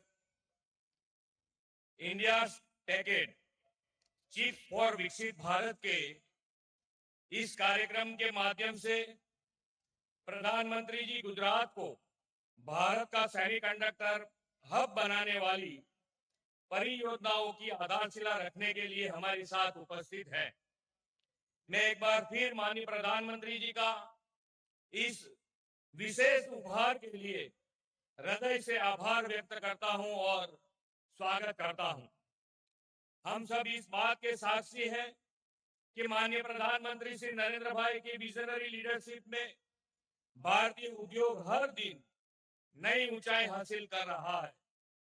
आत्मनिर्भर भारत के संकल्प के तहत उनके प्रयासों से आज हम ऐसे कई कार्यों को संभव होते हुए देख रहे हैं जो कभी हम मुश्किल लगा करते थे। सेमीकंडक्टर मैन्युफैक्चर भी उन्हीं सेक्टर में से एक है। प्रधानमंत्री जी कहते हैं कि समस्या और संभावना में सिर्फ सोच का ही फर्क है और समस्या को संभावनाओं में बदलना ही मोदी जी की गारंटी है। भारत में टेक्नोलॉजी का विस्तार तेजी से बढ़ रहा है। हेल्थ, एग्रीकल्चर, लॉजिस्टिक ऐसे कई सेक्टर्स में स्मार्ट टेक्नोलॉजी का उपयोग बढ़ रहा है। इंटरनेट ऑफ थिंग्स और आर्टिफिशियल इंटेलिजेंस हमारी डे टू डे लाइफ में शामिल हो गए हैं। इन सभी मॉडर्न टेक्नोलॉजी के मूल में सेमीकंडक्टर चिप और इलेक्ट्रॉनिक गैजेट ही है और विश्व को रिलायबल चिप सप्लाई चेन की जरूरत है। प्रधानमंत्री जी के दिशा दर्शन में सेमीकंडक्टर मैन्युफैक्चरिंग सेक्टर में गुजरात को भारत का केंद्र बनाने के संकल्प के साथ हम आगे बढ़ रहे हैं। प्रधानमंत्री जी के विकसित भारत के लिए विकसित गुजरात का जो विजन दिया है उसे साकार करने के लिए गुजरात प्रतिबद्ध है। गुजरात के पास प्रधानमंत्री जी के इसी विजन को जमीन पर उतारने की अपार क्षमता है। सेमीकंडक्टर जैसे उभरते सेक्टर को प्रमोट करने के लिए गुजरात देश का पहला राज्य है जिसे डेडिकेटेड सेमीकंडक्टर पॉलिसी बनाई है। हमारी सेमीकंडक्टर पॉलिसी की खास बात यह है कि भारत सरकार द्वारा अप्रूव्ड सेमीकंडक्टर प्रोजेक्ट्स को अपने आप ही गुजरात में अप्रूवल मिल जाती है। धौलेरा में विकसित हो रहा सेमिकॉन सिटी भी भारत में एकमात्र डेस्टिनेशन है जहां सेमीकंडक्टर सेक्टर से जुड़ी सभी जरूरत का ख्याल रखा जा रहा है। विश्व की सेमीकंडक्टर मैन्युफैक्चरिंग कंपनियां गुजरात की इन्हीं फैसिलिटीज से आकर्षित भी हो रहे हैं। माइक्रोन कंपनी के बाद गुजरात में सेमीकंडक्टर से जुड़े 2 प्लांट की आधारशिला रखी जा रही है। ये हम सभी के लिए गौरव के क्षण हैं। सेमीकंडक्टर और इलेक्ट्रॉनिक सेक्टर में मिलने वाली सभी निवेश अवसरों का लाभ लेने के लिए हमने एक nodal agency Gujarat state electronic mission को ऑपरेशनल किया है। आज धौलेरा में टाटा इलेक्ट्रॉनिक्स प्राइवेट लिमिटेड और सानंद जीआईडीसी में सीजी पावर अपने यूनिट स्थापित करने जा रहे हैं। आप सभी को यह जानकर खुशी होगी, जनवरी 2024 में आयोजित वाइब्रेंट गुजरात ग्लोबल समिट में श्री एन चंद्रशेखर जी ने घोषणा की थी कि टाटा ग्रुप धौलेरा में एक विशाल सेमीकंडक्टर फैब यूनिट स्थापित करेगा और ठीक 2 महीने के बाद हम सभी इस समारोह के साक्षी बन रहे हैं। इतने ही कम समय में इस यूनिट की स्थापना का काम शुरू हो जाना यह प्रधानमंत्री जी के नेतृत्व में डबल इंजन सरकार की उपलब्धि का जीता जागता उदाहरण है। इन दोनों यूनिट्स की स्थापना से लगभग 50,000 से अधिक रोजगारी के अवसर खुलेंगे। गुजरात में मैन्युफैक्चरिंग होने वाले इस सेमीकंडक्टर चिप का उपयोग न केवल भारत में मौजूद electrical vehicle industries, telecom, automotive, display और पावर इलेक्ट्रॉनिक्स जैसे सेक्टर में होगा, बल्कि साथ ही ग्लोबल सप्लाई चेन का भी हम हिस्सा बनेंगे। ये यूनिट्स हमारे देश में चिप फैब्रिकेशन में अपनी क्षमता को विकसित करेंगे और भारत को विश्व स्तर पर सेमीकंडक्टर चिप सप्लाई चेन में शामिल भी करेंगे। धौलेरा में उपलब्ध ये इंडस्ट्रियल फैसिलिटीज सेमीकंडक्टर जैसे ग्लोबल डिमांड वाले सेक्टर्स के लिए बेस्ट स्ट्रेटेजिकल लोकेशन है, ऐसा मेरा मानना है। इसके अलावा अहमदाबाद और धौलेरा को जोड़ने वाले एक्सप्रेस हाईवे, रीजनल रेल और धौलेरा का इंटरनेशनल एयरपोर्ट सेमीकंडक्टर सेक्टर से पूरे इकोसिस्टम को जरूरी लॉजिस्टिक उपलब्ध कराएंगे। प्रधानमंत्री जी अक्सर कहते हैं कि make in India, make for the world. इनके इस विचार को वास्तविक रूप देने के दिशा में भारत जल्द ही सेमीकंडक्टर सेक्टर में ग्लोबल प्लेयर बनकर उभरेगा और गुजरात इसमें सबसे बड़ा कंट्रीब्यूटर स्टेट बनेगा, इस विश्वास के साथ मैं अपनी वाणी को विराम देता हूँ। भारत माता की जय। वंदे मातरम। जय जय गरवी गुजरात। धन्यवाद महोदय। भारत में विनिर्माण पारिस्थितिकी तंत्र को शक्ति देने हेतु अब समय है माननीय प्रधानमंत्री महोदय श्री नरेंद्र मोदी जी के कस्तूरी करों द्वारा तीनों सेमीकंडक्टर फैसिलिटीज के शिलान्यास का। मैं अनुरोध करती हूं माननीय प्रधानमंत्री जी से कि आप कृपा करके रिमोट के बटन के माध्यम से तीनों सेमीकंडक्टर फैसिलिटीज का शिलान्यास कर अनुग्रहित करें। और गुजरात की टीईपीएल फैब फैसिलिटी का शिलान्यास भारत के माननीय प्रधानमंत्री जी द्वारा किया जा चुका है। और अब हो रहा है मोरेगांव असम की टीईपीएल ओनसेट फैसिलिटी का शिलान्यास।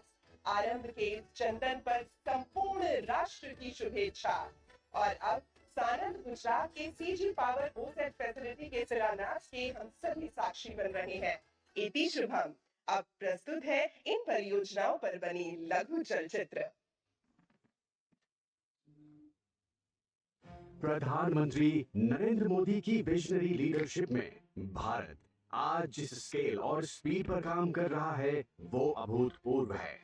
इसकी शानदार मिसाल है हमारा अपना सेमीकंडक्टर फैब, जिसका सपना देश ने देखा था 1962 में, यानी 62 साल पहले।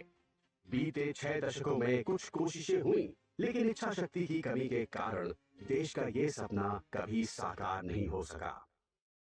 वक्त ने करवट तब ली जब देश ने जननायक प्रधानमंत्री नरेंद्र मोदी को जिम्मेदारी सौंपी विकसित भारत के निर्माण की।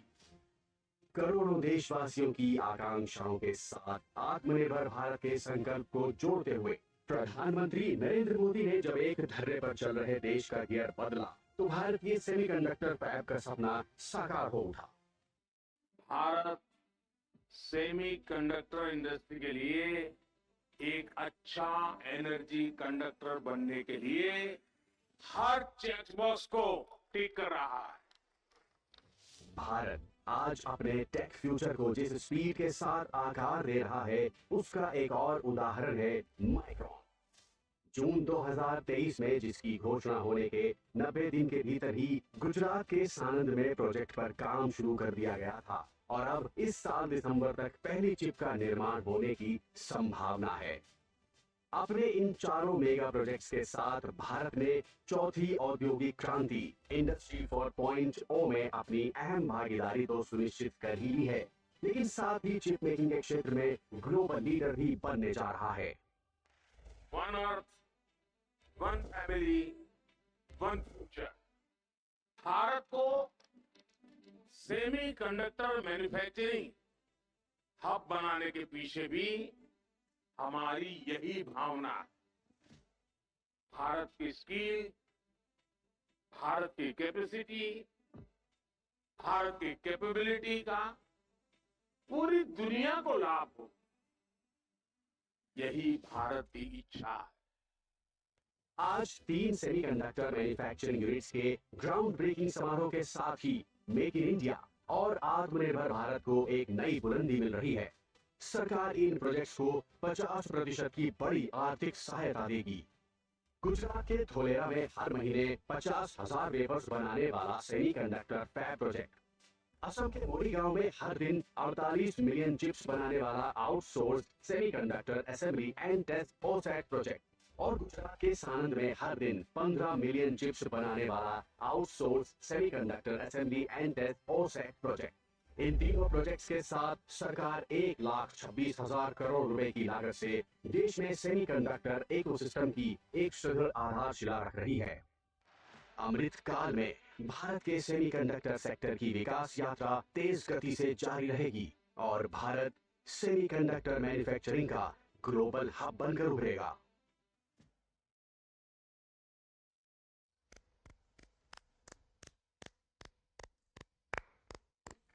वाकई आज के इस अभूतपूर्व शिलान्यास में माननीय प्रधानमंत्री महोदय श्री नरेंद्र मोदी जी ने भारत के पूरब और पश्चिम छोर को मिलाकर आज एक ऐसे भविष्य की नींव रखी है जिस पर विकसित भारत पल्लवित होगा।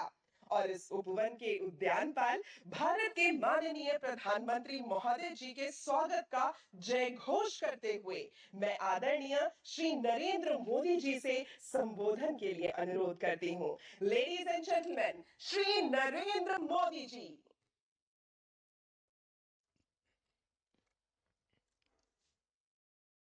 नमस्कार।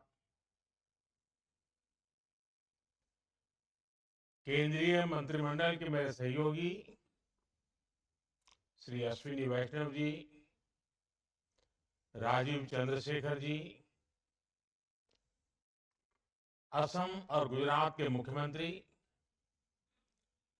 टाटा ग्रुप के chairman Shri N Chandrasekaran, CG power के चेयरमैन बेलायन सुभैया जी, केंद्र, राज्य एवं इंडस्ट्री से जुड़े अन्य सभी वरिष्ठ महानुभाव, देवी और सज्जनों, आज का ये दिन ऐतिहासिक है। आज हम इतिहास भी रच रहे हैं और उज्जवल भविष्य की तरफ एक बहुत बड़ा मजबूत कदम भी उठा रहे हैं। आज सेमीकंडक्टर मैन्युफैक्चरिंग से जुड़े करीब 1.25 करोड़ रुपए के 3 बड़े प्रोजेक्ट का शिलान्यास हुआ है। गुजरात के धोलेरा और साणंद में सेमीकंडक्टर फैसिलिटी हो, असम के मोरीगांव में सेमीकंडक्टर फैसिलिटी हो, ये भारत को सेमीकंडक्टर मैन्युफैक्चरिंग का एक बड़ा ग्लोबल हब बनाने में मदद करेगी। मैं सभी देशवासियों को इस महत्वपूर्ण पहल के लिए, एक महत्वपूर्ण शुरुआत के लिए, एक मजबूत कदम के लिए इस आयोजन को लेकर के बहुत बहुत बधाई देता हूं। आज इस कार्यक्रम में ताइवान के हमारे साथी भी वर्चुअल रूप से शामिल हुए हैं। मैं भी भारत के इन प्रयासों से काफी उत्साहित हूं। साथियों, इस अभूतपूर्व अवसर पर हमारे साथ देश के 60,000 से ज्यादा कॉलेज, यूनिवर्सिटीज और एजुकेशन इंस्टीट्यूट भी जुड़े हुए हैं। ये अपने आप में एक रिकॉर्ड ही है। मैंने मंत्रालय से विशेष आग्रह किया था कि आज का ये कार्यक्रम देश के नौजवानों के सपनों का कार्यक्रम है और इसलिए ज्यादा से ज्यादा संख्या में आज इस कार्यक्रम में हमारे युवाओं को जोड़ना चाहिए। आज का आयोजन भले ही सेमीकंडक्टर प्रोजेक्ट की शुरुआत का हो, लेकिन भविष्य के भारत के असली स्टेक होल्डर्स अगर कोई है तो ये मेरे सामने बैठे हुए मेरे युवा, मेरे नौजवान, मेरे स्टूडेंट्स, यही मेरी भारत की शक्ति है। इसलिए मेरी इच्छा थी कि भारत के छात्र इस ऐतिहासिक क्षण के साक्षी जरूर बने। आज वो देख रहे हैं कि भारत किस तरह प्रगति के लिए, आत्मनिर्भरता के लिए ग्लोबल सप्लाई चेन में अपनी मजबूत उपस्थिति के लिए चौतरफा काम कर रहा है। इन प्रयासों से उनका भी आत्मविश्वास बढ़ेगा और आत्मविश्वास से भरा युवा कहीं भी हो, वो अपने देश का भाग्य बदल देता है। मैं इस कार्यक्रम में देश के कोने कोने से शामिल प्रत्येक छात्र का स्वागत करता हूं, उनका अभिनंदन करता हूं। फ्रेंड्स, 21वीं सदी टेक्नोलॉजी ड्रिवन सेंचुरी है और इलेक्ट्रॉनिक चिप के बिना उसकी कल्पना भी नहीं की जा सकती। Made in India chip, design in India chip Bharat को आत्मनिर्भरता की तरफ से ले जाने में, आधुनिकता की तरफ ले जाने में ये बहुत बड़ा सामर्थ्य पैदा करेगी। पहली, दूसरी और तीसरी औद्योगिक क्रांति के समय भारत अनेक कारणों से पीछे रह गया, लेकिन अब भारत इंडस्ट्री 4.0 चौथी औद्योगिक क्रांति के नेतृत्व के इरादे से आत्मविश्वास के साथ आगे बढ़ रहा है। हम एक पल भी गंवाना नहीं चाहते और हम इस दिशा में कितनी तेजी से काम कर रहे हैं, आज का ये कार्यक्रम इसका भी एक उदाहरण है। हमने 2 साल पहले सेमीकंडक्टर मिशन शुरू करते हुए इनिशिएटिव लेने की घोषणा की। इसके कुछ ही महीनों में हमारे पहले एमओयू साइन हो गए और आज सिर्फ कुछ महीनों के भीतर हम 3 प्रोजेक्ट्स का शिलान्यास कर रहे हैं। India commits, India delivers and democracy delivers. साथियों, दुनिया के बस कुछ देश ही आज सेमीकंडक्टर्स की मैन्युफैक्चरिंग कर रहे हैं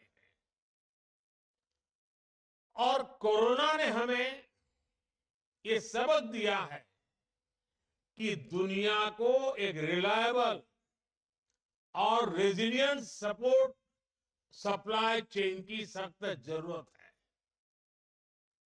भारत इसमें एक बहुत बड़ी भूमिका निभाने के लिए तत्पर है। भारत पहले ही एक स्पेस, न्यूक्लियर और डिजिटल पावर है। आने वाले समय में हम सेमीकंडक्टर सेक्टर से जुड़े प्रोडक्ट्स का कॉमर्शियल प्रोडक्शन करेंगे। वो दिन दूर नहीं जब भारत इसमें भी एक ग्लोबल पावर बनेगा। भारत अभी जो फैसले ले रहा है, जो नीतियां बना रहा है, उसका भी हमें स्ट्रेटेजिक एडवांटेज मिलेगा। हमने ईज ऑफ डूइंग बिजनेस को बढ़ावा दिया है, हमने कानूनों को आसान किया है। बीते वर्षों में हमारी सरकार ने 40,000 से ज्यादा कंप्लायंसेस खत्म किए हैं। भारत में निवेशकों के लिए एफडीआई के नियम भी आसान हुए हैं। डिफेंस, इंश्योरेंस और टेलीकॉम जैसे सेक्टर्स में एफडीआई पॉलिसी को और लिबरल किया गया है। हाल के वर्षों में हमने इलेक्ट्रॉनिक्स और हार्डवेयर मैन्युफैक्चरिंग से उसमें भी अपनी पोजीशन को और मजबूत किया है। लार्ज स्केल इलेक्ट्रॉनिक्स मैन्युफैक्चरिंग और आईटी हार्डवेयर के लिए पीएलआई स्कीम्स हो, इलेक्ट्रॉनिक कंपोनेंट्स के लिए स्कीम्स हो, या फिर इलेक्ट्रॉनिक्स मैन्युफैक्चरिंग क्लस्टर्स हो, इन सभी में भारत ने इंसेंटिव्स देकर इलेक्ट्रॉनिक्स इकोसिस्टम्स को तरक्की के नए अवसर दिए हैं। आज भारत पूरी दुनिया का दूसरा सबसे बड़ा मोबाइल फोन मैन्युफैक्चरर है। कुछ समय पहले हमने नेशनल क्वांटम मिशन की भी शुरुआत की है। इनोवेशन को बढ़ावा देने के लिए नेशनल रिसर्च फाउंडेशन की स्थापना भी की गई है। इंडिया एआई मिशन का भी तेजी से विस्तार होने जा रहा है। यानी हम सिर्फ टेक्नोलॉजी एडॉप्शन नहीं, टेक्नोलॉजी एडवांसमेंट के रास्ते पर भी बढ़ रहे हैं। साथियों, सेमीकंडक्टर इंडस्ट्री का सबसे ज्यादा लाभ अगर किसी को मिलने वाला है तो वो हमारे भारत के युवा है। सेमीकंडक्टर इंडस्ट्री कम्युनिकेशन से ट्रांसपोर्टेशन तक कई सेक्टर्स जुड़े होते हैं। ग्लोबल इकोनॉमी में भी इस इंडस्ट्री से कई बिलियन डॉलर का रेवेन्यू और एम्प्लॉयमेंट जनरेशन होता है। यानी चीप मैन्युफैक्चरिंग सिर्फ एक इंडस्ट्री मात्र नहीं है, ये विकास का वो द्वार खोलती है जो असीम संभावनाओं से भरा हुआ है। इस सेक्टर से ना सिर्फ भारत में रोजगार के नए अवसर बनने वाले हैं, बल्कि टेक्नोलॉजिकल एडवांसमेंट्स के क्षेत्र में भी बड़ी प्रगति होने वाली है।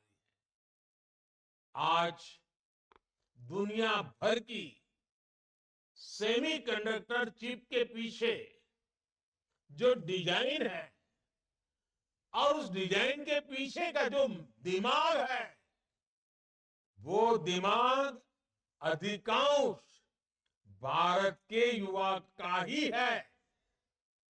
इसलिए आज जब भारत सेमीकंडक्टर मैन्युफैक्चरिंग के क्षेत्र में आगे बढ़ रहा है, तो हम टैलेंट इकोसिस्टम की इस साइकिल को एक प्रकार से कंप्लीट कर रहे हैं। आज अभी इस कार्यक्रम में हमारे साथ जुड़े हुए युवा ये जानते हैं कि कैसे आज देश में उनके लिए नई नई संभावनाएं बन रही है, नए अवसर बन रहे हैं। स्पेस का सेक्टर हो, मैपिंग का सेक्टर हो, भारत ने अपने युवाओं के लिए इन सेक्टर्स को पूरी तरह खोल दिया है।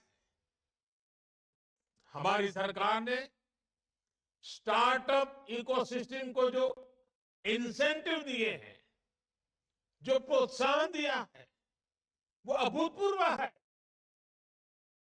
और इसी का कमाल है कि इतने कम वर्षों में भारत दुनिया का तीसरा सबसे बड़ा स्टार्टअप इकोसिस्टम बन गया है। अब आज के इस आयोजन के बाद सेमीकंडक्टर सेक्टर में भी हमारे स्टार्टअप के लिए नए मौके बनने जा रहे हैं। मुझे विश्वास है कि ये नई शुरुआत हमारी युवा पीढ़ी को एडवांस टेक्नोलॉजी जॉब से जुड़ने की नई अपॉर्चुनिटी देगी। साथियों, आपको याद होगा, लाल किले से मैंने कहा था, यही समय है, सही समय है, जब हम इस भावना के साथ नीतियां बनाते हैं, निर्णय लेते हैं, तो नतीजे भी मिलते हैं। भारत अब पुरानी सोच और पुरानी अप्रोच ये छोड़ चुका है, बहुत आगे निकल गया है। भारत अब तेज गति से निर्णय ले रहा है, नीतियां बना रहा है।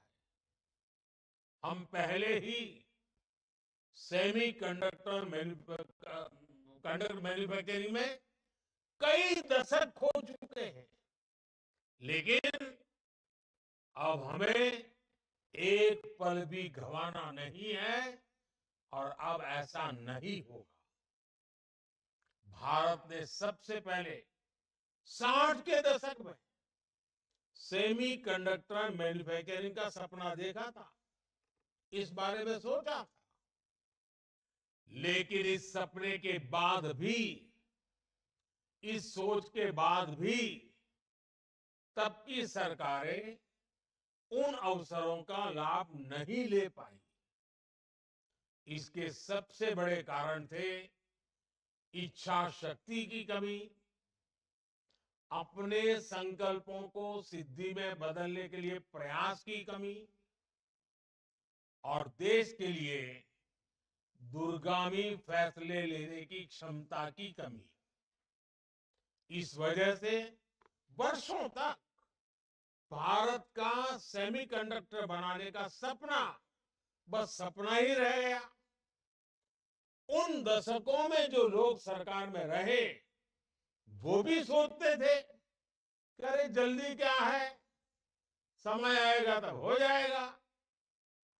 सरकारों को लगता था कि ये तो भविष्य की जरूरत है, इसका समाधान अभी क्यों करना। वो लोग देश की प्रायोरिटीज को भी बैलेंस नहीं कर पाए, देश के सामर्थ्य को भी समझ नहीं पाए। उन लोगों को लगा कि भारत तो गरीब देश है, भारत सेमीकंडक्टर मैन्युफैक्चरिंग जैसी हाईटेक चीज को कैसे मैनेज कर पाएगा। वो लोग भारत की गरीबी की आड़ में आधुनिक जरूरत के ऐसे हर इन्वेस्टमेंट को नजरअंदाज करते रहे। वो हजारों करोड़ के घोटाले कर लेते थे, लेकिन सेमीकंडक्टर मैन्युफैक्चरिंग पर हजारों करोड़ रुपए इन्वेस्ट नहीं कर पाए। ऐसी सोच के साथ किसी देश का विकास नहीं हो सकता। इसलिए हमारी सरकार फॉरवर्ड लुकिंग सोच और फ्यूचरिस्टिक अप्रोच के साथ काम कर रही है। आज हम सेमीकंडक्टर मैन्युफैक्चरिंग में उन एम्बिशंस के साथ बढ़ रहे हैं जो विकसित देशों के साथ कॉम्पीट कर सके। हमारे देश की सारी प्राथमिकताओं का भी ध्यान रखा है। एक तरफ हम गरीबों के पक्के घर बनवा रहे हैं, तो दूसरी तरफ भारत रिसर्च को बढ़ावा देने के लिए भी लाखों करोड़ रुपए खर्च कर रहा है। एक तरफ हम विश्व का सबसे बड़ा सैनिटेशन मूवमेंट चला रहे हैं, वहीं दूसरी ओर भारत में सेमीकंडक्टर मैन्युफैक्चरिंग पर भी आगे बढ़ रहा है। हम एक तरफ देश में तेजी से गरीबी कम कर रहे हैं और दूसरी तरफ भारत में आधुनिक इंफ्रास्ट्रक्चर का भी निर्माण कर रहे हैं, देश को आत्मनिर्भर भी बना रहे हैं। सिर्फ 2024 में ही अब तक 12 लाख करोड़ रुपए से ज्यादा की योजनाओं का शिलान्यास और लोकार्पण कर चुका है। कल ही हमने पोखरण में 21वीं सदी के भारत के आत्मनिर्भर डिफेंस सेक्टर की झांकी देखी। वो दिन पहले ही भारत ने 2 दिन पहले ही भारत ने अग्नि 5 के रूप में भारत को दुनिया के एक्सक्लूसिव क्लब में शामिल होते देखा। 2 दिन पहले ही देश की खेती में ड्रोन क्रांति की शुरुआत हुई। नमो ड्रोन दीदी योजना के तहत हजारों ड्रोन महिलाओं को सौंपे गए। गगनयान को लेकर भी भारत की तैयारी और तेजी आई है। हाल में ही देश ने को अपना पहला made in India fast breeder nuclear reactor मिला है। ये सारे प्रयास, ये सारे प्रोजेक्ट्स भारत को विकसित होने के लक्ष्य के और निकट ले जा रहे हैं, तेज गति से ले जा रहे हैं। और निश्चित तौर पर आज के इन 3 प्रोजेक्ट की भी इसमें बड़ी भूमिका होगी। और साथियों, आप जानते हैं आज चारों तरफ एआई की भी उतनी ही चर्चा है। भारत की टैलेंट आज एआई की दुनिया में उसका बहुत बड़ा दबदबा है। आपने देखा होगा पिछले 1-2 सप्ताह से मेरे जितने भी भाषण होते हैं, कुछ युवा नौजवान मेरे पास आए। उन्होंने कहा, साहब हम आपकी एक एक बात हर भाषा में गांव-गांव पहुंचाना चाहते हैं। उन्होंने एआई टूल का उपयोग किया और आज मेरा हर भाषण आप अपनी अपनी भाषा में कुछ ही समय के बाद सुनना शुरू कर दोगे। यानी किसी को तमिल सुनना है, किसी को पंजाबी सुनना है, किसी को बंगाली सुनना है, किसी को असमिया, उड़िया, जो भी सुनना है। ये एआई का कमाल ये मेरे देश के नौजवान कर रहे हैं और मैं तो ऐसे नौजवान टीम का आभारी हूं कि उन्होंने मेरे लिए इतना बढ़िया एआई के जनरेटेड मेरी स्पीचेस को, मेरे भाषणों को हिंदुस्तान की सभी भाषाओं में इंटरप्रिटेशन के साथ पहुंचाने का जो प्रयास किया, मेरे लिए बड़ा आनंद का, खुशी का विषय बना है। और देखते ही देखते सभी लैंग्वेज में भी हमारी बात एआई के माध्यम से पहुंचेगी। कहने का तात्पर्य यह है कि भारत के नौजवानों का जो सामर्थ्य है, उनको अवसर चाहिए। और ये सेमीकंडक्टर का हमारा इनिशिएटिव देश के नौजवानों के लिए बहुत बड़ा अवसर लेकर आया है। साथियों, एक बार फिर मैं आप सभी को बहुत बहुत शुभकामनाएं देता हूं और मैं हेमंता जी की इस बात से बहुत सहमत हूं कि नॉर्थ ईस्ट में कभी किसी ने सोचा नहीं था कि इतने बड़े इनिशिएटिव लिए जा सकते हैं। हमने ये तय किया और मैं तो मानता हूं साउथ ईस्ट एशिया से के साथ हमारा जो जुड़ाव बढ़ रहा है, तो मेरा north east south east Asia के साथ जुड़ने का सबसे बड़ा ताकतवर क्षेत्र बनने वाला है। मैं साफ साफ इसको देख रहा हूं और मैं इसकी शुरुआत देख रहा हूं। तो मैं आसाम के लोगों को, नॉर्थ ईस्ट के लोगों को आज सबसे ज्यादा शुभकामनाएं देता हूं, सबसे ज्यादा बधाई देता हूं। साथियों, आप सब ऐसे ही भारत की प्रगति को एक नई शक्ति देने के लिए जुड़ते रहिए, आगे बढ़ते रहिए। मोदी की गारंटी आपके लिए है, आपके भविष्य के लिए है, आपको साथ देने के लिए है। बहुत बहुत धन्यवाद।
advanced materials and nanoliters, among others and field.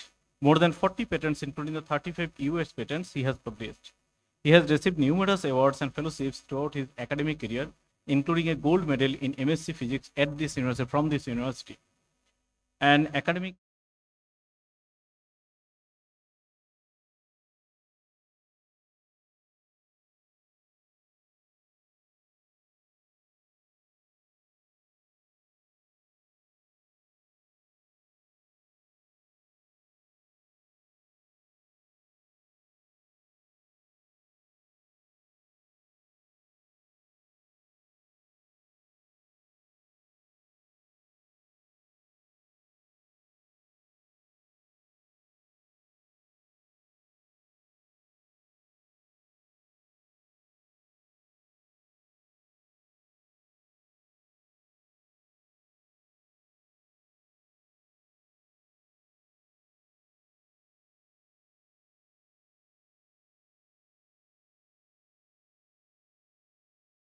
Okay, am I audible?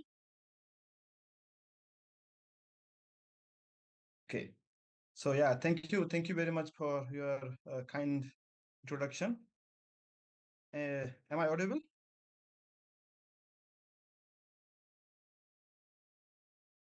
Hello?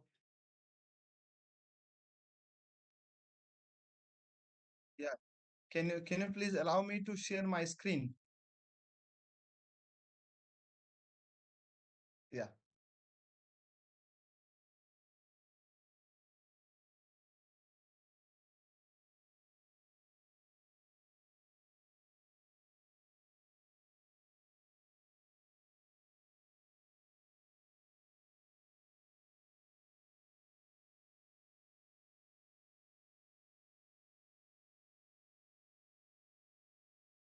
Yeah, okay, great. Thank you. Yeah. Okay. Can you see my presentation now?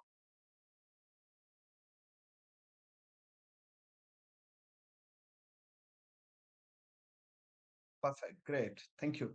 So thank you very much for your this is such a nice and kind introduction. So I mean I was also hearing Honorable Prime Minister's speech. It was full of encouragements, motivations, and a lot of great hope that we will be really doing something great in the semiconductor technology in the future. So it is really great moment for the India today. The Honorable Prime Minister uh, has laid the foundation stone for the three semiconductor facilities in India, which is really big, a landmark achievement for the India. And hopefully next 10 years would be the one of the thrilling and exciting journey of India's semiconductor technology. It will change the world, India's ecosystem dramatically. So uh, here we also need to figure out how in like university like HNV Gidwal University or IISc Bangalore should play their role. So today I'm going to tell you a little bit about how the semiconductor technology works.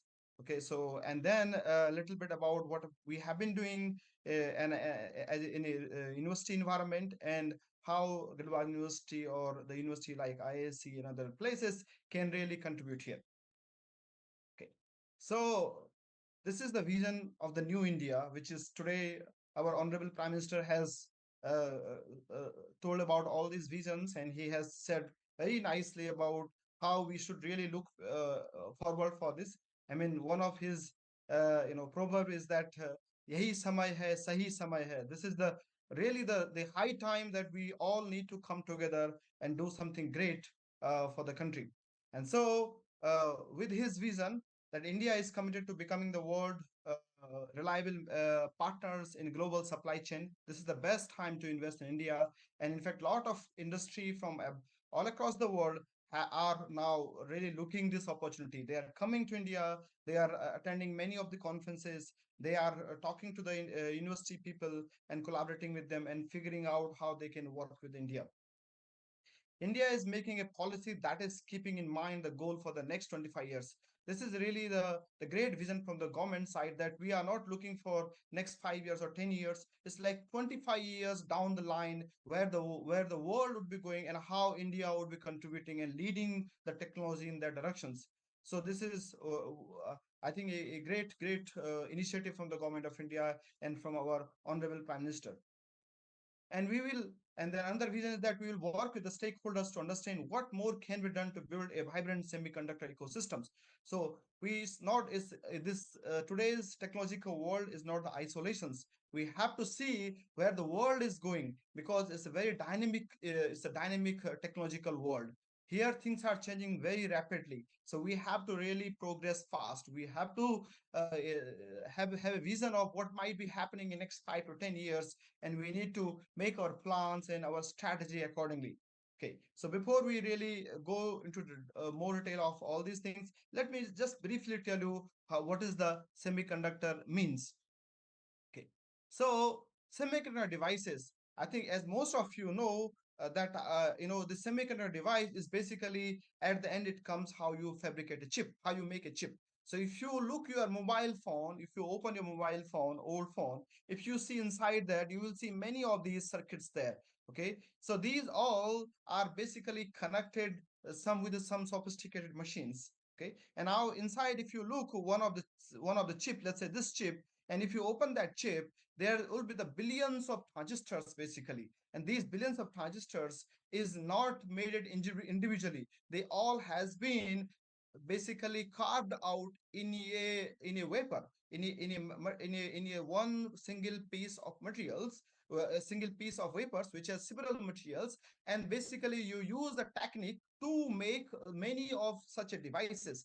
And eventually, one device, this is how the one transistors look like. So we have a billions of such transistors in a chip, and there are similar chip like ICs are like that, and there are many other electronics which is all connected together, and at the end you see your phone. Okay, so it's not only a small one thing, it's a huge big sort of device, big lot of things put together, and that makes your phone. So basically, at the end, what we are looking in these logic devices is like you have a semiconductor device. Semiconductor device means you have an opportunity to change the resistance or change the state of the device from one state to the state, from off to on state. So if you apply the gate voltage, you can basically change the current or the conductivity of this channel. And from that, you can switch the device from off state to on state or vice versa. And that way you get your binary state 0 and 1. And that 0 and 1, that is typically we use for logic devices. Okay. So if you see how the semiconductor device fabrication happens, it's a quite complex and lengthy process. A lot of steps are involved there. Now, if you look into it, a device fabrications that happens in the industry, it basically you make some sort of ingot, okay, like long bar, which has a silicon, which is oriented in one direction, okay, which is basically called the single crystalline silicon, pure crystalline silicon ingot.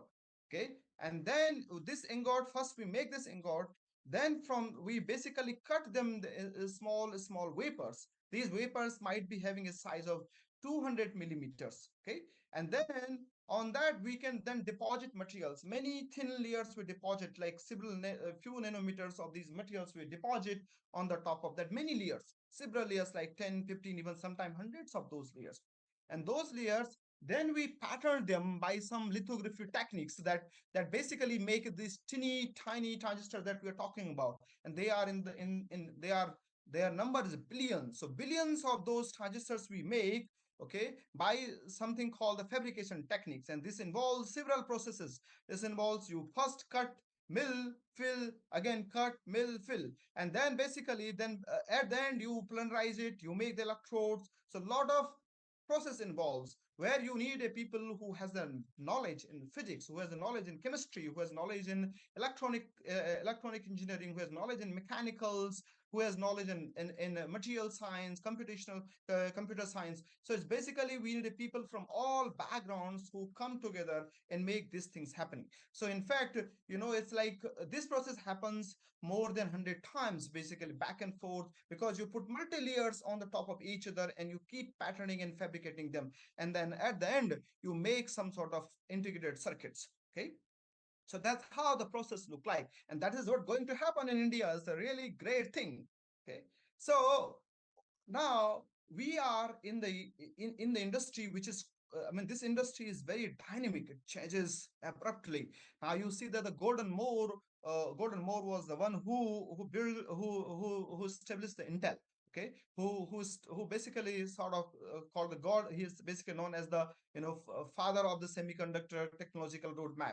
He is the one who said that in every 2 years the number of the transistors in a chip would become double and price will go up. And you probably have seen that how the semiconductor industry has evolved with the time. In the last 20 years, how your mobile phone size has decreased, but its functionality has increased significantly. Like around 20 years back, our computers were not doing great work. Okay, even much lower efficiency than our today's phone. Okay, but the size was quite big.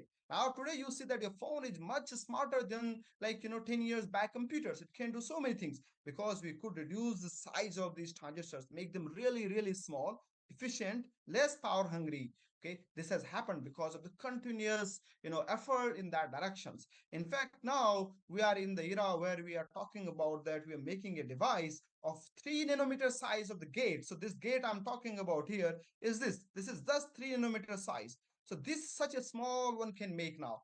In fact, next generation is that people are looking for, can you even reduce size to the angstrom level, like 20 angstrom, which is 2 nanometer, even less than that. Okay, so this is where we are right now. You can see that how competitive this market and challenging as well. Okay, then this is one way of looking things, like you make devices on a chip, like kind of you are making a city basically where all the floor or only one floor houses. But can you now today's world we see that the big cities, metro cities, we have a skyscrapers, multi-story buildings. Okay, so can you also make semiconductor devices like that to reduce the size, to reduce the footprint? Basically at the end is that what we want to do. We want to reduce the footprint, we want to reduce the size, make them compact, less power hungry and efficient. Okay, so this is what has been doing now, has been happening. So in fact, this is beautiful image, actually the CAD image, which is really translated in the device. This is the 3D integrations which is made by the Coxia and Western Digital. This is a 3D NAND. Okay, this 3D NAND is the flash memory technology, which is called the solid state drive. If you look your computer, there is a SSD hard disk. Okay, this no SSD this drive that you use for data storage. Okay, so that one can now make it three-dimensional, many of like 300 layers, and you can see that one can even think of putting 1 trillion transistors into that. 1 trillion transistors. Now you can think of how many transistors are we putting together and connecting them all together, and they all are working all the time. So it's a beautiful and sophisticated technology, and that requires a lot of people, lot of expertise, and multi sort of industry come together and work. So hence the semiconductor industry is going to create a huge opportunity for India, lot of jobs, and our economy will also will basically progress exponentially with this. Okay, so semiconductor, as I told, that is a supply chain. It's not only one company. It's basically many company come together. Some company who makes only the tool that makes semiconductors. Some company who works on the material. Some company who does the manufacturing. Some company who put things together, and some company who makes the final product at the end. So if you look, this is how you can see semiconductor is basically the combination of materials, devices, circuits, and packaging. So you need a people from all sort of backgrounds. So if you look that we basically need RF and wireless communications, engineer on and people who understand that. We also need memory, because that's where we store the data, where like your DRAM, your RAM, your SSD, your hard disk drive. Okay, so this is the memory part. Then we have advanced packaging, how you can put those electronics all together, nicely pack them. When you flow the current through that electronics, what will happen? Heat up. Heat up means there is a heating issue will happen. So you probably have seen your laptops heating up several times. How to reduce that heat? So we need also how make the packaging in such a way that it will reduce the heat, and also it make it very sturdy. Your laptops, like how you can put all these things together and package, and how you make all the interconnects where all the electronics are connecting together. Then also materials, like we also need new materials now. In a few slides later you will see that we are not going to stop only here. This next generation semiconductor and next generation of the electronics technology is coming, where we really need to work on noble materials, where we need to understand how we can basically get the noble property from the new materials. And then photonics and light display, where your display technology required people who understand the photonics, who understand how you can basically put them together with the rest of the electronics. And then also for a sensor, today's world we are working a lot on the sensor technology, which is basically giving you the IoT, Internet of Things. So when you touch some things, like for example your laptop, your computers, and your phone, you see that there's a touch screen. You touch something, something happens. How this happens? It doesn't. There's no, there's no magic. It's some science is happening behind this, which basically when you're pushing something, and then there is some sort of pressure is happening, some temperature change is happening, something is happening, and that is basically converting into the electrical currents, and that electrical current is changing the things in your electronics inside your phone, and as a result, you see how things are changing. And then also power electronics. For example, today we are working on the we are basically looking for the electric vehicles. Electric vehicles need the electronics, which basically required huge power basically. And then conventional semiconductor materials and semiconductor technology is not good enough for that. So we have to find a new kind of materials, a new kind of semiconductor technology, which is called the wide bandgap semiconductor, and that could be useful for the power electronics purposes. So it's a big game actually. It's a lot of things there to come together and making these things working. So now if you see that the how semiconductor industry ecosystem build. Okay, so if you look, you probably have heard the name of all these companies, but these all companies have different role to play in this supply chain. Some of the companies are the cloud providers: Google, Amazon, Facebook, Microsoft. They're cloud provider. They are putting the data somewhere in the cloud, and then you are actually accessing this data. Okay, then you have some system companies which is making the system for that, like HP, Dell, the laptops that you are using, basically systems that you are using. Then there are the company who just make the chip. chip that you put inside the laptops, okay? And then those are the Samsung, Micron, SK Hynix, Qualcomm, Intel, they make the chip. But before we were making the chip, you need to pattern them, and that patterning happens with the foundry, and that foundry is called the TSMC, Samsung and Global Foundry, where we pattern, as I told, where we make this lithography and like this more than 100 steps, and you make this chip, this IC chip. So this happen at the foundry, and there are some technological suppliers who supply the things. Okay, so it's like big ecosystem. Now you can see that how many company will evolve with that. When you're talking about we are doing semiconductor, I think more than 100 companies, then maybe 1,000 companies will come in next 10 years. And then how many jobs will be created, and how many different kind of skills we would be needed for that. So it's a really big game, and it's going to really be the great for our country. Okay, so this is India's ecosystem. So India, we are working on that since 1985, how this India's semiconductor ecosystem is evolving, and its time has come where it is going to take the quantum jump, and its big thing might be happening in next 8 to 10 years. Okay, so as this is from the government of India's website, maybe some of you have already seen that the government is projecting that by 2026 there will be $300 billion electronic manufacturing. So there is a, if you see that, there will be this compound annual growth rate is around 36% in next few years, and which is huge actually. So this is definitely going to increase our economy significantly. So out of this electronic manufacturing, if you look at the semiconductor market itself is going to give the big opportunity. Like, by 2030 we would be reaching $110 billion market, which is if you see the growth rate is almost 22%. As today our prime minister, honorable prime minister, has talk about how we are becoming the software powerhouse, AI and hardware. We are really, in leading in many of these things, and this is keep progressing. We would be really doing remarkable in next 8-10 years in this all these fields. Okay, so what we need for that, we need a huge workforce and a skilled workforce. We need a people who know how, what is this all devices means, who know how to really make them, because this all these things are done by at the end by the human, am I right, by us, and somebody need to really do that, and for that we need to make them trained. So the university has a significant role to play here. Government has made a really very ambitious plan, and they are really now pushing hard for many universities and many of the institutes to come up with the plans for the semiconductor technology. In fact, in our ISC, we have a new MTech program called the Semiconductor Technology Program. Many other new MTech programs has come up, and also many in our department also we are now teaching a lot of courses on semiconductor technology, semiconductor materials.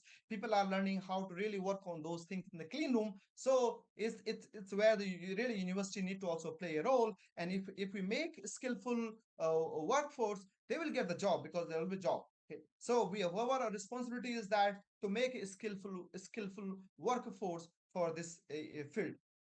Okay, so now let me little bit tell you beyond what is right now. So far what we say the semiconductor technology, but as you see that what we have seen in semiconductor technology right now, we are working on the very small node size, like 2 to 5 nanometer node size. Okay, so which is quite challenging to make.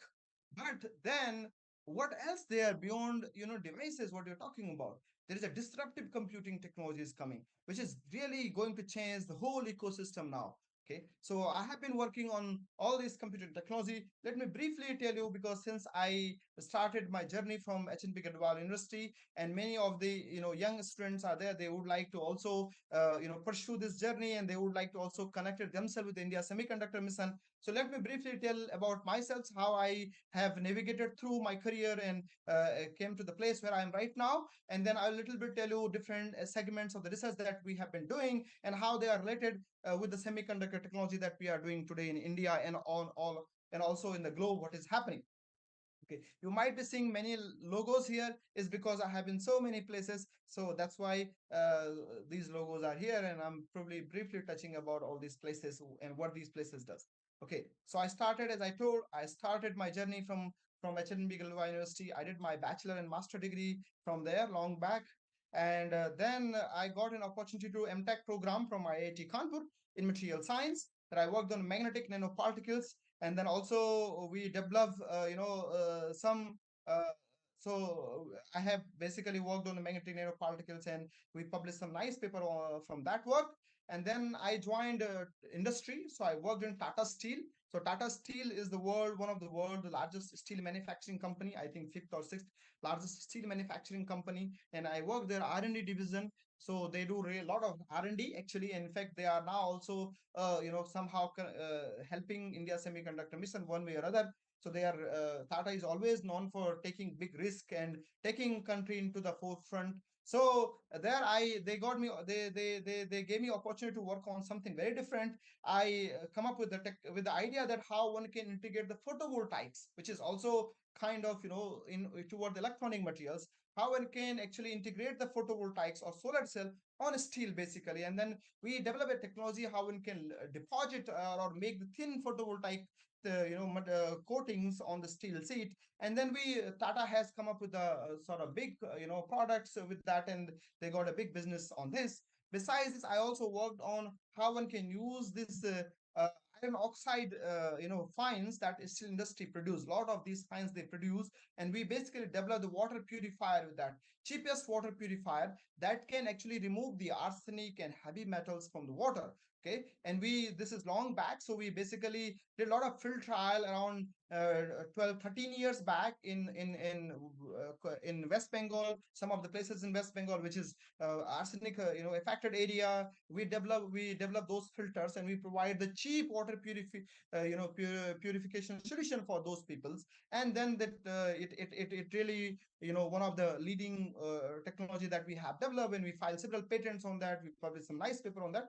Then I joined the University of Cambridge for a PhD program, and there I worked on completely different topics. And there I developed the oxide-based thin films, which can useful for computer memory applications. So what we have done, we have developed a device which can basically generate the spin polarized current that is useful for data storage applications. So how it is useful for data storage application is, if you look spintonic devices. Okay, so what is spintonic devices means? So if you look the hard disk drive, in the hard disk drive that most of you who look your old laptops, in your old laptop there is a hard disk drive, and in this hard disk drive there is something called the read head.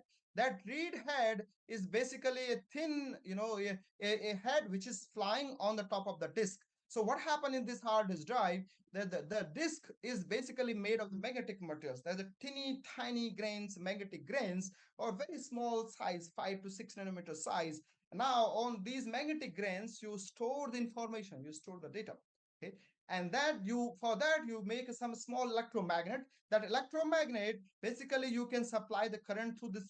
You supply the current in this electromagnet, and then you create the magnetic field, which is very localized, and then you manipulate the magnetic state, and then basically you can write the information that way. While reading, what you do, you put a read head which is fly on the top of the disk, and you won't believe that the distance between your disk and this read head is only 3 to 5 nanometer, so very small distance. And this disk does rotate in a very high speed when you read the informations, and then that head fly on the top of that, and that read the informations. So it's a beautiful technology that developed by the IBM, and we all have been using it for years. And in fact, today, whatever data that we are generating in clouds, that is stored in this hard disk drive, which is basically with the Facebook and Amazon and Google in their cloud services.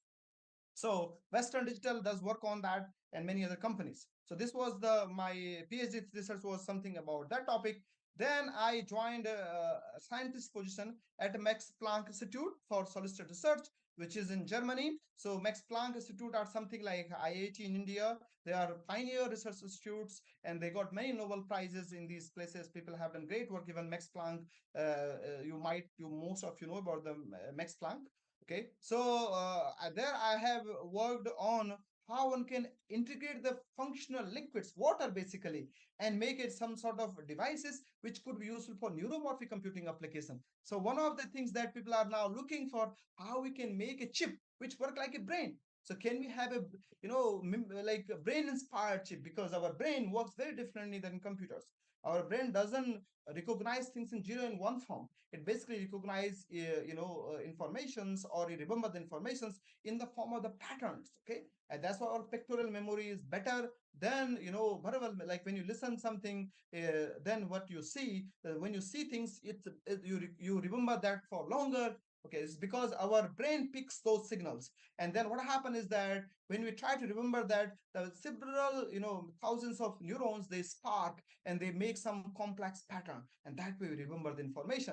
So what we were trying to do is that we are trying to make that kind of devices where we can basically make many transistors, and that transistor is basically connected with the ionic liquids, and then you can basically connect many transistors together, and then you can make some sort of circuit with that, and then we can basically make some sort of brain inspired computing with this. So we have demonstrated that if we put the ionic liquids, and that ionic liquid integrate with the electronics, and then basically you can actually use them for neuromorphic computing application. Okay, so many companies like IBM, Intel are working on that, how one can really make the neuromorphic computing chip, brain inspired computing chip.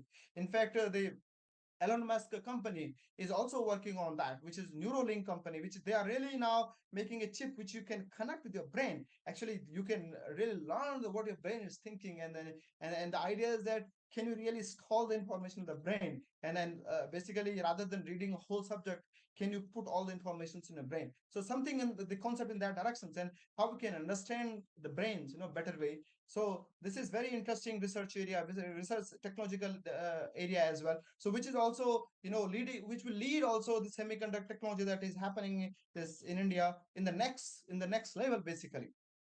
Okay. So then I, after Max Planck, I went to US, and I joined senior postdoctoral researcher positions at University of California, Berkeley. And there I worked with the Intel team. Intel is the one which make the your chip. Okay, so there we have developed completely new logic systems, which is basically called the magnetoelectric spin orbit logic. So we want to make energy efficient logic systems basically. Okay, and so there we have demonstrated many of these logic systems. We filed several papers, many of in really high profile journals, Nature and Sciences journal. And then we also demonstrated recently, we have demonstrated this complete systems in a really big framework, which we have published as Nature's communication paper just a couple of weeks before it has come online. So this, we have done really great work in that area with the Intel team, and hopefully this will be a next generation chip that we'll be looking in the future. Okay, then I worked also in industry in US. Then I joined Western Digital, which is right now the IBM, which used to be the IBM research centers. This Western Digital, they work on the different kind of the memory, all sort of the memory technology. In fact, they worked on the hard disk drive. They develop also your this SSD, and they also now looking for the new generation DRAM, basically, which is called the non-volatile DRAM. So your DRAM or the RAM that you were talking about, can you make these RAM non-volatile? Means when you turn off the power, you can still save the information into that. So I have worked on various of those things, and we filed more than 40 US patents. Many of them has already been granted now. Okay, so right now I'm in ISC Bangalore. So I have joined here around 2.5 years back, 3 years, around 3 years now, and we have been working on the disruptive electronic materials in electronic devices. Basically, we work on a lot of functional materials, which is energy materials, electronics, magnetic materials. We make the thin films of them. Then we use the spintronics, iontronics, and ferroelectrics methodology. Then we make nanoelectronic devices, AI and IoT hardware, neuromorphic computings and quantum computings, and we are making various kind of sensors with that. And in fact, all these things are somewhat related with the India's quantum mission and India's semiconductor mission, where I'm actively involved into those two missions, and really sort of navigating through how things are progressing. And also, the aim is not to to duplicate what people are doing across the globe, but actually our aim has to be that how we can do something which is basically futuristic, and where we would be leading the future. So as I told, that this industry is very dynamic. If we are actually copying something or duplicating something today, it will take at least 3 to 4 years for us to reach to their level. But by then, these people will already far ahead than us. Okay, so I think what the right approach is that we should be doing what they are doing right now, but we should be also parallelly looking what would be happening in the future in next 8 to 10 years, so that in next 8 to 10 years we would be actually catching them, or maybe leading to the globe. Okay, so this is where we all are actually working together. Okay, so as you all know that artificial intelligence is giving the big disruptions in the ecosystems in all sort of fields: transportations, manufacturing, healthcare, education, media, customer services. You probably nowadays you don't you when you call to the customer care, you don't talk to the human being now. It's directly call goes to the some computer, some, right? And it does take care of everything for you most of the time. It's because all is coming from the artificial intelligence. There is there is a system which can really understand what you're asking, and your history. They already know your history, all those information is there, and then they give you the right answer what you're looking for. Most of the times it works really well. So besides this, also education is really big things now. As you all know, that chat gpt is creating a big disruptions in education fields actually. And now it's a big question for us what we should teach to our students, and what we really, how we will examine them, what kind of assignment we have to give to them. So this is really a big question for us. And media has changed drastically. You probably, most of you have heard that, many of you have seen that most of these media services now using the AI services a lot. In fact, there is a AI which is basically now can read the news for us. So a lot of things is happening in this field. But what you see here, this whole ecosystem is basically you're transferring the data from one end to other end, one side, one device to the device. Lot of data intensive things is happening here. Okay, so eventually that's one part of the ecosystem where you're talking about data, where you're talking about the transferring the data from electronic device to other device. But on other side, you are really seeing things are moving automatically. Okay, one of the beautiful example is that a smart kitchen, which is basically made of many IoT devices, Internet of Things devices. So if you connect all of your kitchen's utensils, kitchen appliances with some sort of electronics, and all are connected with each other with the internet, then then there is, you can put program into them. Then maybe when you are your office or your college, you basically, if you want to eat something in the evening and your other member in your family want to eat something else, they all can basically put their recipe and execute the program in a mobile phone. It will go to the kitchen, it will basically execute all these programs, all these recipes. And what will happen is that eventually you will see all of you are basically having all different foods of your own choice. And no, there is no nobody is unhappy, everybody would be happy. And at the same time, when you go home, the food will be ready for you. So this is how this may happen when all of these devices are connecting each other, they're talking to each other. And this talking is happening when the transferring of the data. So transferring the data is the one where actually whole world is now looking for how we can make this data transfer more energy efficient, more fast. So that means we really need some sort of disruptions into this, some sort of new innovations is required in the memory and storage technology. So if you look, broadly, the computational architecture that we talk about today is called the von Neumann architecture. Okay, in this von Neumann architecture, most of you know about that. That we have a CPU, then we have a main memory, and then we have a storage.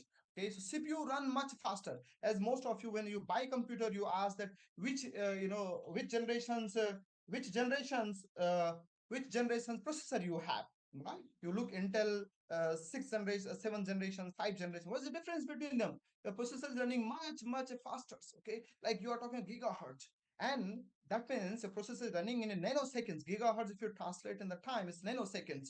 Okay, but your memory, that where you store the data, especially the storage one, that takes time. That takes a millisecond to microsecond time. So when you want to run something in the processor, you need to get the data. You need to get the data from your storage, and that takes time. That takes millisecond. So a processor is sitting idle for most of the time because waiting for data.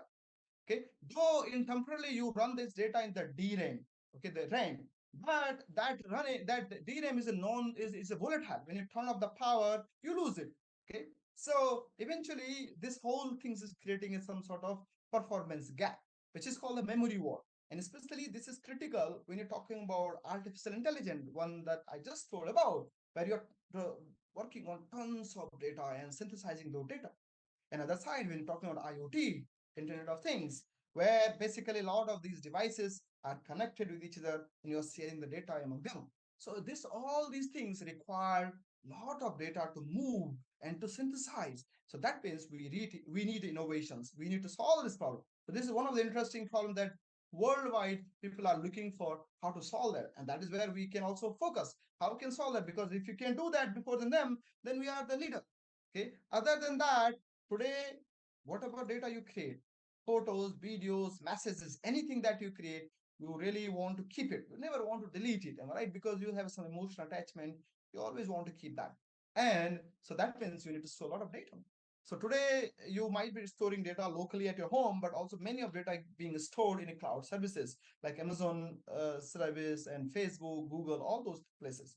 But you know that 40 to 50% of the energy these cloud services they use just for cooling, just for cooling.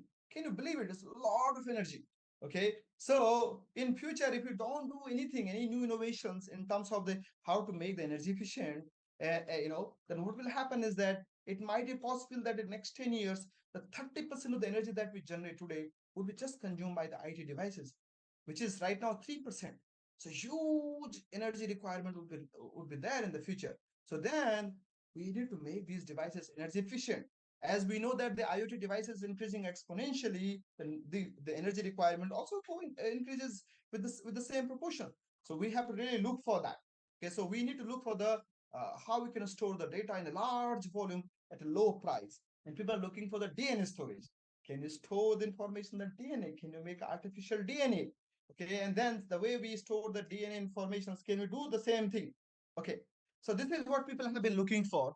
And then people are looking for the various emerging memory technology to solve that. Okay, so across the globe.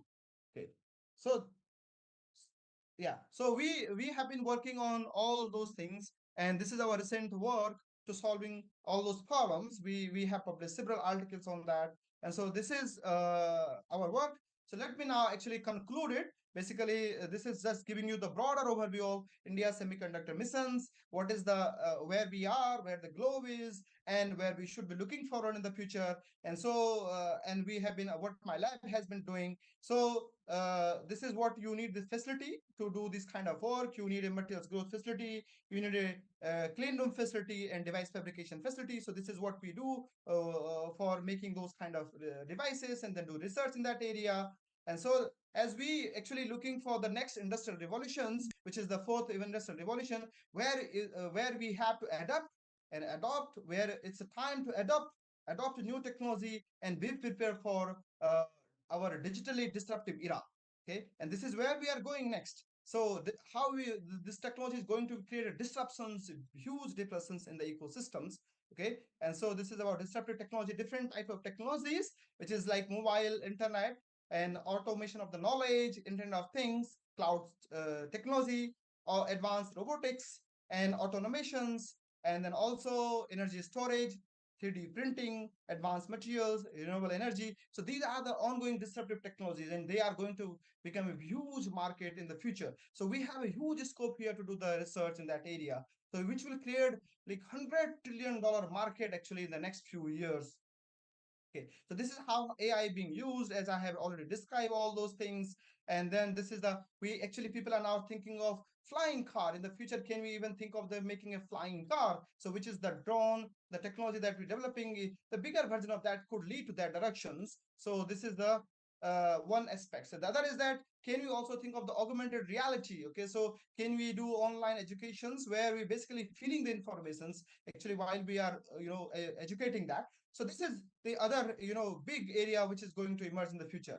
Okay, and then we are looking for the smart city, the smart digital city where things are connected, all things are connected with Internet of Things, and everything is happening by itself. So there will be no corruptions, perfect world we can really think about it, because everything is digitally recognized and recorded, and so there is no chances of any errors, any dishonesty, anything. So things will run in a perfect fashion.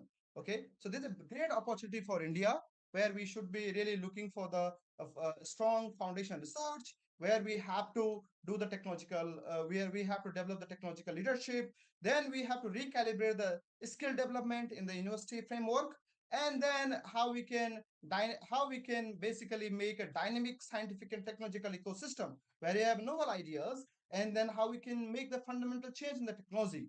And then we want to create the global brand. Actually, we want to create a brand like Tata, Apple, Tesla. The like you just hear the name and you buy the product. So a product has to be really of that level. Okay, so what is the strategic role for the university education in this whole things? We have to develop our curriculum, which is specialized for the need that I have been talking about, and that our Honorable Prime Minister has been talking, and many you have been hearing many of these talks. So we have to really work on our syllabus, our university syllabus, education patterns. Then we have to really focus on the research and innovations and their directions, where we really give the hands-on, research experience. We need to develop infrastructure for that, and then there will be a lot of industry academic collaborations required to really accomplish those things. And our government is really supporting for that. A lot of policies coming, so we are really good, doing really great on that. And then also we are having a global partnership. A lot of nowadays, a lot of collaborations happening with the global players. Okay, so this is really great things. And then eventually we would like to focus on the entrepreneurship, on the startups, which is, as our Honorable Prime Minister told, that India is leading in the startups, so we are really doing great on those things. So our roadmap is perfect. We are really in the right path, and we all will be, and I hope that HNB Gilwa University will be also contributing significantly in these directions. And with that, I would like to really thanks for your kind attention, and thank you very much for your invitations. It's really a pleasure to talk about all those things, and I'll be very happy to take the questions on any topics. We can have a discussion on this. So thank you very much.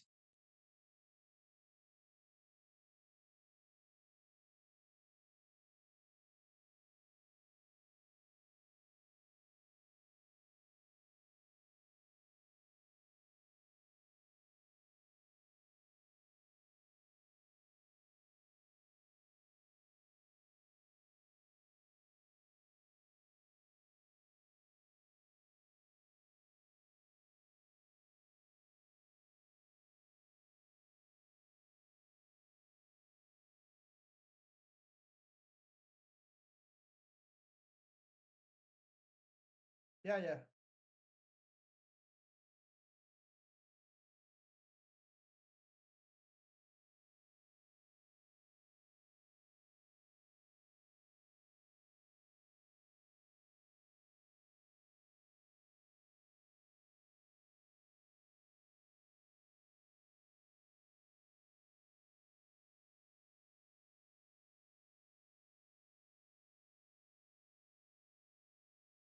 Very good question. Very relevant question. Very good question. So, okay. So let me give you the broader perspective. So what happened is that during the COVID time, we all heard about the crisis in the semiconductor chip. Because what happened is that during that time, the EV market really boomed. A lot of EV companies has come up, and EV companies need a lot of chip. Those chip size is not small. They are in the like 80 nanometer node size, even bigger. Earlier, the semiconductor industry was not focusing on the bigger node size, means bigger devices, because there's no market for that. But now a huge emerging market is coming for that, this EB one, which was not then before. So we don't need to worry about really changing all the way down to 2 nanometer node size. Even if we make 8 nanometer node size, and we have a huge market for that. That's one aspect. Besides this, now we are not only looking for the making a smaller size, but we are also putting them, in a cascade, in a tandem mode, like a three-dimensional, as I've shown one of the slides. So that is a great opportunity if you go to 3D. Okay. And then third aspect of this is that how we make a smart semiconductor or new electronic devices, which is useful for AI and IoT, where we are talking of sensors. So a lot of, for augmented reality, virtual reality, you need a sensor, not only semiconductor. For example, like, there is some earthquake is happening. You need some sensor which can sense those small signals. Okay, if there is some cracks is there on your bridge. Okay, you need a sensor which can sense such a small changes. So for that, you don't need a small size. You need a big size, but you need a material which can sense such a small changes which can sense pressure, which can sense temperature change, pressure change, any small magnetic field change, electric field change, all those changes. And that required fundamental innovations. So where we are talking about artificial intelligence, IoT, which is the next disruptions, there is a huge opportunity.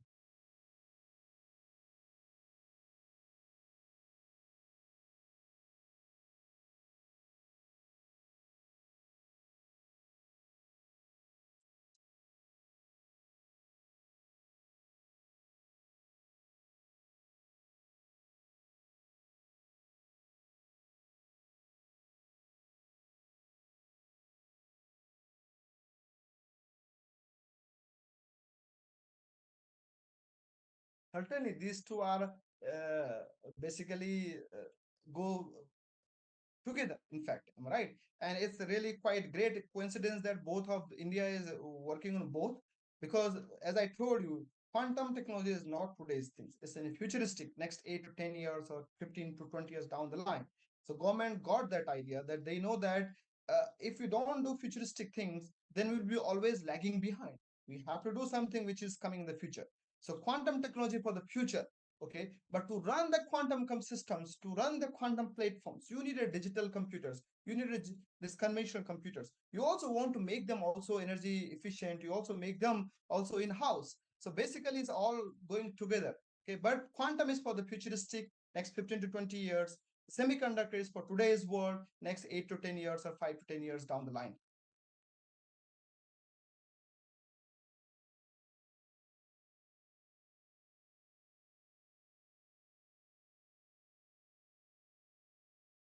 Great, great. Nice to meet you. Yeah, talking to you.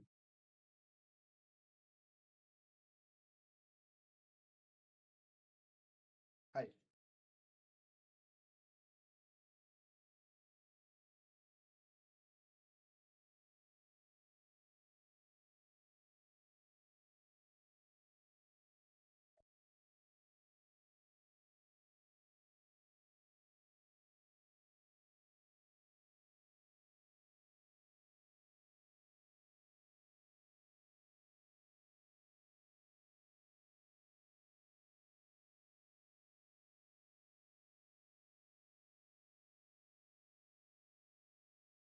Yeah, this is another really very good question and quite concerning. And yes, it is concerning for everybody. You are right.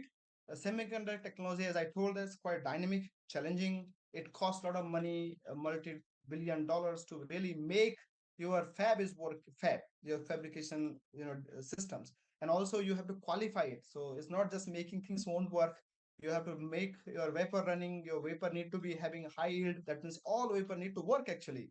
Okay, so it's like in your lab, you make 100 samples, two is working, you are happy, you can publish paper. But in reality, you have to, in those devices, you have to make everything working. Okay, so for that, we need a skilled manpower, which we are really lacking behind. We need a skilled manpower where university play a significant role. So this would be challenging, and we really need to focus on that, how to make a skillful manpower. Second is that there's a huge competition in the market. We are actually starting now. China, Taiwan, they have been a lot of experience. They are way ahead than us. It's not only money. At the end, it's not money only the one thing. It's basically all these things come together. You need expertise. You need a ecosystem, supply chain. Because here a fab runs because you need a people who can supply the material. You need a people who can give the equipments for you. You need a people who can actually give the gases to you. You can give the raw materials to you. And all these things also need to be locally arranged, because if you get everything from China, then it will become again very expensive, and it will time lagging, because you're waiting for the gas bottle to come from the China. It may take 3 weeks, or from somebody somewhere else. Then you need all these things, all those supply chain to come in India. So it's a great initiative from the government of India. It is a time taking process. We all are very excited, but it yeah, I mean, it will be challenging initially. All the countries have faced the same challenges. China, Taiwan, they face the same challenges. But on the other hand, the semiconductor is not dying anytime soon. In I think that as long as the civilization would be there, semiconductor would be there. Am I right? And semiconductor, you always need a people to understand that. You always need a people to change that. So it's as he told that this is a side he samay hai sahi samay. This is a high time to really invest, This is, I would say that rather than really profit, it's investment. We have to do investment. It's a manpower investment, it's a money investment, ecosystem development investment. Okay, and patience also. We need a patience and also confidence. We need to have a belief on ourselves that we will be doing it. We will do it. If some of us, and especially the top level, will not show the strong belief, then it will not run. It needs a strong belief and a strong faith from the backside. It will run. So 10 years, maybe 8 or 10 years, it will take time to make the supply chain. After that, it will be go in auto gear. And then we have a like years for to get the benefit out of that. So I would not look for the short-term benefit. I would look for the long-term benefit, as government has planned for next 25 years. That's a great vision from our honorable prime minister, that these things need a big vision, big thinking, like what will happen in the next future. And this is actually what we really now doing. So everything is falling in the right direction. So I'm very much optimistic and quite really excited for this. Yeah.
Thank you. Thank you very much. Yeah.